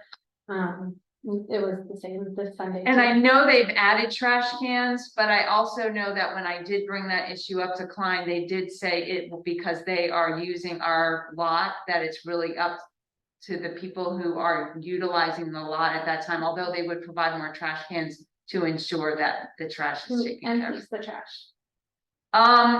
So it would be Klein, but I guess if they're overflowing during the event, to take the bag out. We and have then to run clean it up back. Let's see, like when we have a small festival. Yeah, so it would be We're the farmer's expecting it, market, yeah. right, to remove the trash, but There CA would wasn't take it. Farmer's market trash. When I came for the farmer's market, I was noticed the already trash there. cans around. the Okay, shop. all right, well, I'll let them know that. Yeah, they've been pretty good about that, but I'll let them know that. Especially by the bus stop. That was the biggest one. Okay, now that is the county. So I'll reach out to them, too. Yeah. Yeah. That's The county found some changes that one track. really? I That's crazy. wish I was making it up, but no, We- it's really. No, I mean, we've had other problems with the county trash cans at the bus stops because the ones there was the one on Kilimanjaro and on Open Mills Road that was overflowing, and I think we had to say, hey, you need to come out more than once a month. Well, and you can actually go on Click Fix and you Yeah. can say that, point out which bus stop it is and tell them the trash is over. Now that but it's. Yeah, it is. It's And definitely does county. that work? Click Fix? Does that, yeah, The trash Yeah. pickup. Yes, I've done it before. I have a C-Click fix story if you want to hear it. I guess I do. You want to hear it right now? So when they repaved Thunder Hill and they repaved Patriot Lane, they hit a gas line at my neighbor's. So because the line went to my yard, they dug 2 holes in my yard that a man could stand in and be basically all the way under. And to fix the lines, okay, and then they fixed them, supposedly the holes, but one of the holes, the first rain, most of it washed out. So I had this enormous hole and it went underneath my sidewalk and part of my driveway. So I put in a C-Click fix in June. And I went on vacation for 5 weeks and from starting in August. And I came back in October. I'm thinking, oh, it'll be fixed when I get back, right? He didn't touch it, no response or anything. So I put in a C-Click fix. And then I also sent an email to Chris Jagarapu and to Opal Jones. And then the next day, Matt Wolf, who basically was on the C-Click fix original thing, being assigned to do it, was out there with buckets fixing it that day. But so it is fixed now. They fixed it yesterday. Oh, Yeah, just yesterday, gotcha. yeah, and he hasn't quite seeded it, but it's just, it was just left. And if you didn't, if I hadn't, he said, yeah, that's true. but Matt Wolf said, I said, well, at least it worked. He's like, oh, this isn't good, because apparently he got chewed out big time about it. He says he has like 200 open C-click fixes in his name Wow, all the time. He says, there's no way I can keep track of them all. interesting. I've found it to be a little inconsistent, almost like maybe some things get lost, because I have some outstanding, I get like email reminders. You know, your C-click fix has been open for 180 days or something like that, and then I put others that are taken care of within a day or two. Right. Sounds like it depends on which division it gets in. I can If it's refer the it. Department of Sidewalks. Obviously he's busy. Right, If right. it's Department of Trees. Yeah, I've never had an Platforms. issue, both here, oh, Ashley has a comment, I guess. I've never had an issue. There's With- definitely tree ones that are. that have been Outstanding. Outstanding for literally years. It Um, took them about, But trash ones are usually pretty good. Like, in my limited experience with them, but usually the trash ones we get. it took about 3 weeks after my C-click fix for Char for trimming the weeds at the intersection, unless you did that. I rode by and I was like, oh, I wonder if Char came out here or if the county came out here. Yeah, they finally, I saw that. they Yeah, finally started But it took to about get 3 out. weeks after. And that was from last year in December when we had that bad rain. It's like right where the monuments are when you drive up. Bunch of trees had fallen down. One was partially in the street. We called. They came like 5 days later. They cut it down and just kind of threw it behind there. But then it was like other trees that were kind of falling and things rotting. And I'm like, this is unacceptable. I mean, it's, it's crazy. Hmm. So a year later. Right. We're out off topic here a little bit, but Karen had she wanted a suggestion. I asked this years ago when Lakey Boyd came and talked to us, is I want to see CA included in the C-click fix. Mm. You know, they would just pass that on, because most people don't know. I mean, I have the CA email and I can just send it to them because I know it.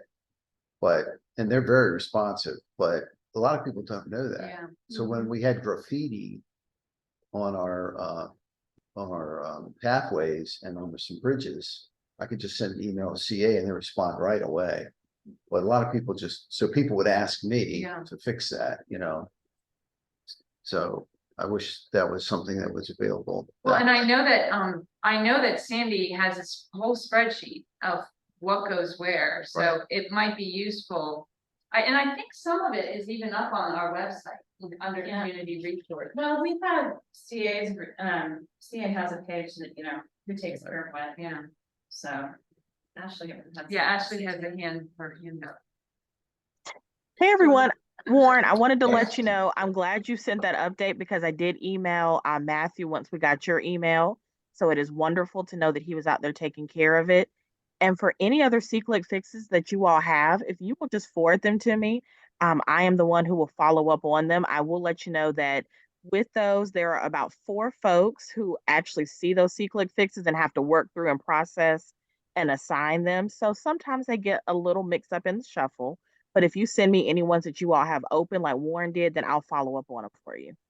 Hey, Ashley, if you send in a C-click fix, is there a way to see, like on the website somewhere, that it was received and it was assigned to somebody so people can see where it is in the process? Yes, but like in Warren's case, it showed that it was assigned to someone, Right. but we saw no other action. So I Right. followed up with the person that I saw it was assigned to directly, and that's how we got some movement on it. There's occasions where we had this recently, there was one submitted somewhere else and it was closed out and then reopened by another constituent. Well, that was because it was actually a BGE concern. So Okay. what happens when that occurs is the county will go ahead and close out the ticket. They will submit what they have to do with BGE, and then it's an open work order on their end. But we had that conversation of the constituent doesn't actually see that it's been noted that it's a BGE one. So anytime you all have ones that are sitting out there, I am more than happy to follow up on them just to find out A, if it's something that's in the works, or B, if it just got mixed up in the shuffle, or C, if it is outside of the county's authority, but finding out at least who will be working on it and trying to get you guys a timeline. Thank you. All right, Ashley, I've got one for you then, since we're already off topic. Because I'm noticing it again now that the days are shorter and I'm leaving for work in the dark, and actually several other people have mentioned it to me. The red light cameras along Broken Land Parkway for years and years, despite C-click fixes and contacts with the police and everything else, they are flashing at the wrong times when no one is going through the light and startling people, especially in the dark. Yeah. And I don't know if your office has heard that from others. I've heard it from a lot of people. And now I notice it myself, like when I'm pulling off of Stevens Forest to turn left onto Broken Land to head to 32, that thing flashes me as if a car is about to T-bone me coming along Broken Land Parkway, and there's no car coming. And this has been a problem for years, and no one seems to want to address it or even acknowledge that it's happening, but it's kind of like the worst kept secret in the area that all those red light cameras are just flashing at random times along Broken Land Parkway. So Jonathan, for that one, have you already submitted a C-click fix for it? I was actually looking at my records. It got archived. I submitted it. I submitted one back in 2017 that got like bounced around and eventually referred to the police because it was like outside the jurisdiction of the C-click fix people, but Okay. it's never been fully resolved. And I guess with COVID and everything, I wasn't out that much in the dark, but now that I'm going into the office more and seeing it, and so are others, like I said, I'm noticing it regularly, and a few other people have even said to me, what's with those cameras on Broken Land Parkway always flashing? Okay, so this is my first time hearing it, but if you afford me the archive one you had, we can get them to go back in, take a look, and then I'll Okay. follow up on that for you. Okay. Thank you. You're welcome. Yes, thanks a lot, Ashley. I appreciate it. You're welcome, Warren. All right, are we ready for committee reports? Oh, yeah. Okay, good. No architecture. We'll do a closed meeting later on the architecture matter. Warren? So I got three quick things.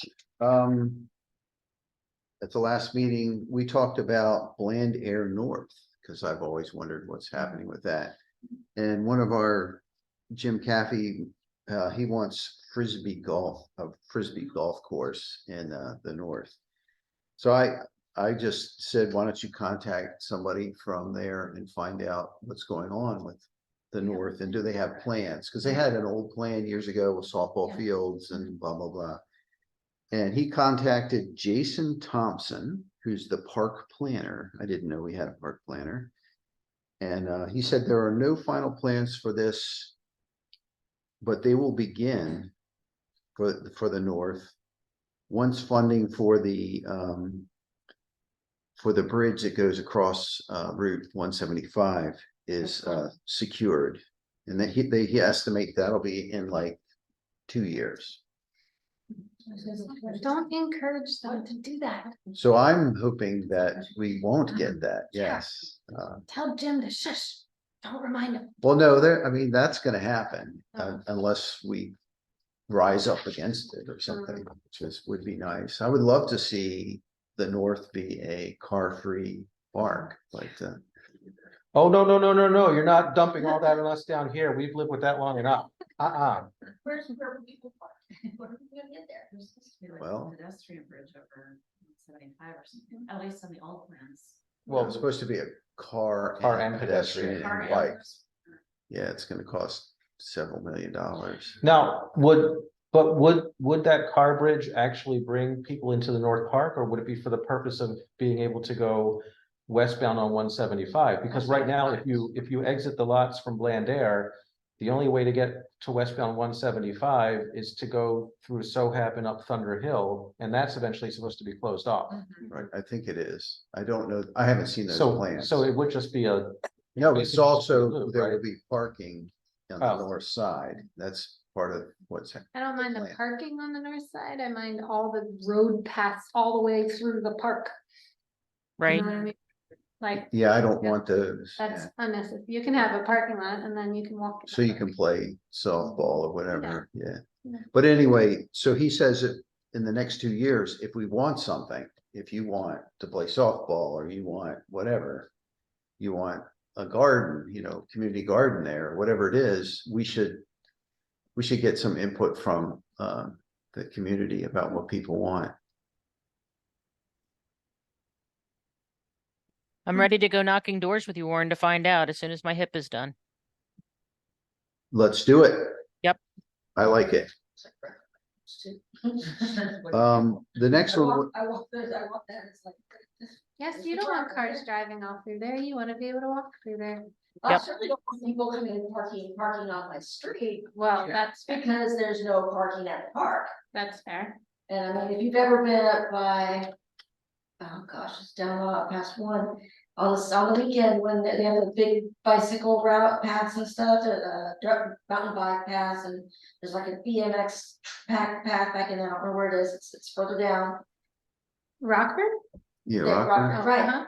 on the weekends, there is no parking in that place. Hmm. Because there's a softball or something going on, and there's cars parked up on it, it's just Mhm. rack and stack. You almost can't use half the facility, if you're not there for like the softball game, you might as well not even bother coming down that during the weekend, because it's so packed. And that's what, if they put in a softball field there, that's what's gonna happen, it's just gonna have, Well, it sounds like you whatever it's gonna be, it doesn't matter what it is, just because facilities. Yeah. It's not No one's supposed to gonna be an walk, they're official. gonna have to drive. They said that side is supposed to be more of a, neighborhood pickup game kind of field, not like rented out to leagues, but rather like, Right, yeah. but it's still, people are gonna, yeah. I don't know, we'll see. Well, We should, that's what we should They ask a should- lot, we should ask a lot of questions. Absolutely. we have Because two- I will just tell you guys, this is the Brigida forwarded me a response she forwarded my newsletter out, and we got a response, and I talked to the resident about this, and they are impacted by everything that happens at Bland Air, the increased traffic on Sohap, the horrible parking situation on Shadow Oaks whenever it's a beautiful day out, and all the people from the playground park there. And she said she's like, you can't even back out of your driveway some days. There's so much traffic now because of that park. And then, as Jonathan pointed out, the lights. I think the lights, I don't know if that's what you're pointing out, Jonathan, but the lights apparently are not they're on constantly. Right. Yeah, I mean, I was being facetious saying you all should get the same thing but yeah, I mean, Yeah, on this side, while it's great to have something like that, it also comes with a lot of costs. The lights are always on. And I know early on, those really bothered, the neighbors, because they shine right into the back of the townhomes. Yep. The PA systems, I think, can go till 10 o'clock, I think. They Yep. finally worked that in a bit. When they have, I mean, I think Shadow Oak has problems, other communities have problems, and then we know this, because I've talked about this at board meetings, when they have big tournaments, and then they use the high school stadium and the middle school field as overflow. It's also all along Kilimanjaro. I mean, there was Right. one last that got to the point where I called the park police and said, you've got to come out and get some control over this. They're literally cars just parked on lawns, parked on the sidewalk. You can't even go for a walk along Kilimanjaro Road. They drive along a pathway Yeah, to get from like where the kids are, right now, the kids are walking from Oakland Air to the Oakland Mills High School, Middle School. Cars drive along there, and they all just drive up there, it's like, that's not our street. yeah. We need to do what they do at the state parks, put those wood posts so cars can't get onto the pathway. Or spike strips. Yeah. Oh, yeah. The kind that say, do not back up. So the other thing we talked about at the meeting was, about the Thunderhill, elementary school, crosswalk. And I sent out the email to everyone. Did everyone saw that? Basically, the bottom line is they want to add a crosswalk at Lightning View and Melonbrook. So that would be further down the hill. So they say that would, the engineer decided that was what was best for the community. I think it's right where the buses come, right. because there's no crosswalk at all. In the whole entire intersection, there's one that does cross on the other side, but not to get to the buses. It's like the kids have to kind of jaywalk to get to the bus stop. Yeah. Yeah, that's go down further where Melonbrook wasn't as busy. And then cross down there instead, because it was too creative to try to cross at that intersection. But none of the kids do. Like I drove with my son this morning and he sat in the car and you just see the kids, they just go to the corner, they wait. And then they just dart it and make a run for it. Yeah. And get to the other side. Anyway, the thing that was surprising for me, of course, I've been away for 5 weeks, is that I didn't know anything about it, and apparently the board didn't know anything about it. I'm just wondering if there's a way for us, because it was in C-Click Fix. But I don't really, there's just too many C-Click Fix postings to really monitor everything for us. So I'm just wondering if there's a solution, or anyone has any ideas how we can do that. Now, like, for Michael Harris actually put in the C-Click Fix, the original one in February. And when we talk to him next time, we might want to ask him as a courtesy to make sure it's something that affects the Oakland Mills, that he contact the board about it. So, and also perhaps the engineer, she works for the county DPW. It's Y Zhang, know her first name. Maybe that's it, Y. So, if we've reported something, I don't know if you find this too, but like, if we've reported something on a street or we've reported something in Oakland Mills and it relates to what we're reporting again, or somebody else reports it, I feel like I'm talking in circles. But anyway, we get notified that we might want to be aware that someone else reported this issue, and it's similar to an issue you reported before. Right, but so we get those, but we don't get all of them. right. Unfortunately, those are not, a lot of times they'll be in like Wild Lake or somewhere else. And it's just because it's similar to one I posted before about a tree or something. And it's like, why am I getting this? So, Well, and that would be interesting if they somehow the formula, which I don't know what the formula is, but that it could be something where if you reported something over and over in a certain community that you might get. so there's a way to have anything that's in, I actually build a little border, and you can have it, it sends all those to a folder for me, but it's so many, I can't keep track of it. Okay. But I don't know if you guys have a way of processing that. See, and this is strange, because if I go in now and I look on the map in the area around, because there's the loop for the school, right? There's Log Train, Chain, Mellenbrook. Right. There's no request found in that whole area. So I don't even know how it determines what request it's going to show you. Really? Yeah. I can show those up. I don't see anything in that whole area. See, here's what I have. This is one I put in a long time ago. It's the lights behind a huge tree here. See, this is a really dark corner at night. Maybe it's because you put it in, Warren, as opposed to John. Not all of these. No. Yeah. Here's the one for that Michael Harris put in right there. Where's the special? I don't know. Looking, see if I can see. Anyway.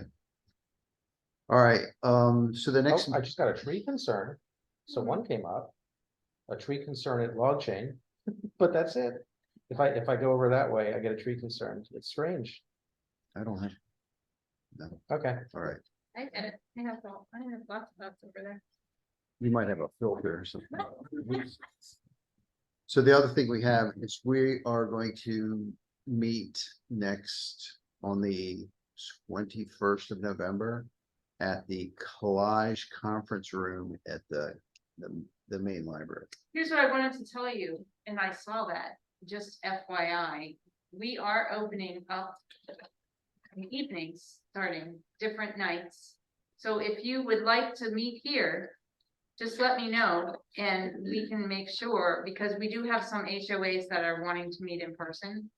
And so we just offer tours on those nights. And we also allow them to meet here. So if you want to, just let me know. Okay, Me or that's good to Ashley. know. Yeah, Thanks. sure. Not this time. Okay. That's all I have. Okay. Bulletin board, Amy. I actually do have something, so there's a veteran small business expo this Saturday, it's their first one that they're hosting. And I'm actually gonna have a table, because my husband's a veteran, and so, and I sell books and do editing, my own books. So I'll have a table, there, it's from like 10 to 2. Where is it? It's at the Maryland Innovation Center on Columbia Gateway Drive. Okay. And they're gonna have a bunch of stuff. They do have registration, but they know people are probably gonna show up too. But if you go to the website that's on the county website, they have all the information on there, so, yeah. Regina? I just wanted to do a little personal bragging that, Yes.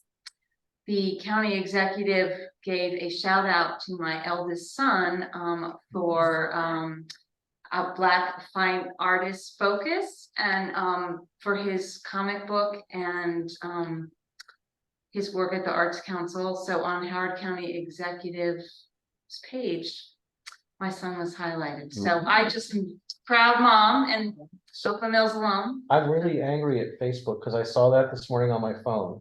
And maybe someone can help me with this because Facebook confuses me since. It wouldn't let you share it.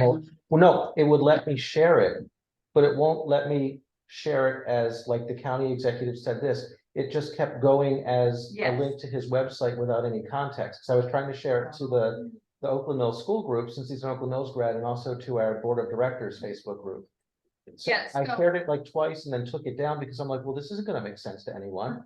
Do you follow, the county executive, like his personal page? Yes. Okay, because I thought that was maybe an issue. I No, had the don't same know what's issue. going on. I don't know. So I what's was, when I going got home on. tonight, I was gonna try to do it like from my laptop and see Yeah. if I use the full Facebook site, if it'll share right that way. Like I said, have my that, husband- I have that same issue, Jonathan. I don't, it's a weird Facebook thing. Yeah, Hmm. so, but I just a little bit of a mom brag. Congratulations, Brigida. That's Yeah. exciting. Congratulations. I was pretty proud. Very nice. So. All right, Rebecca, top that. No. Got nothing. Okay. Warren?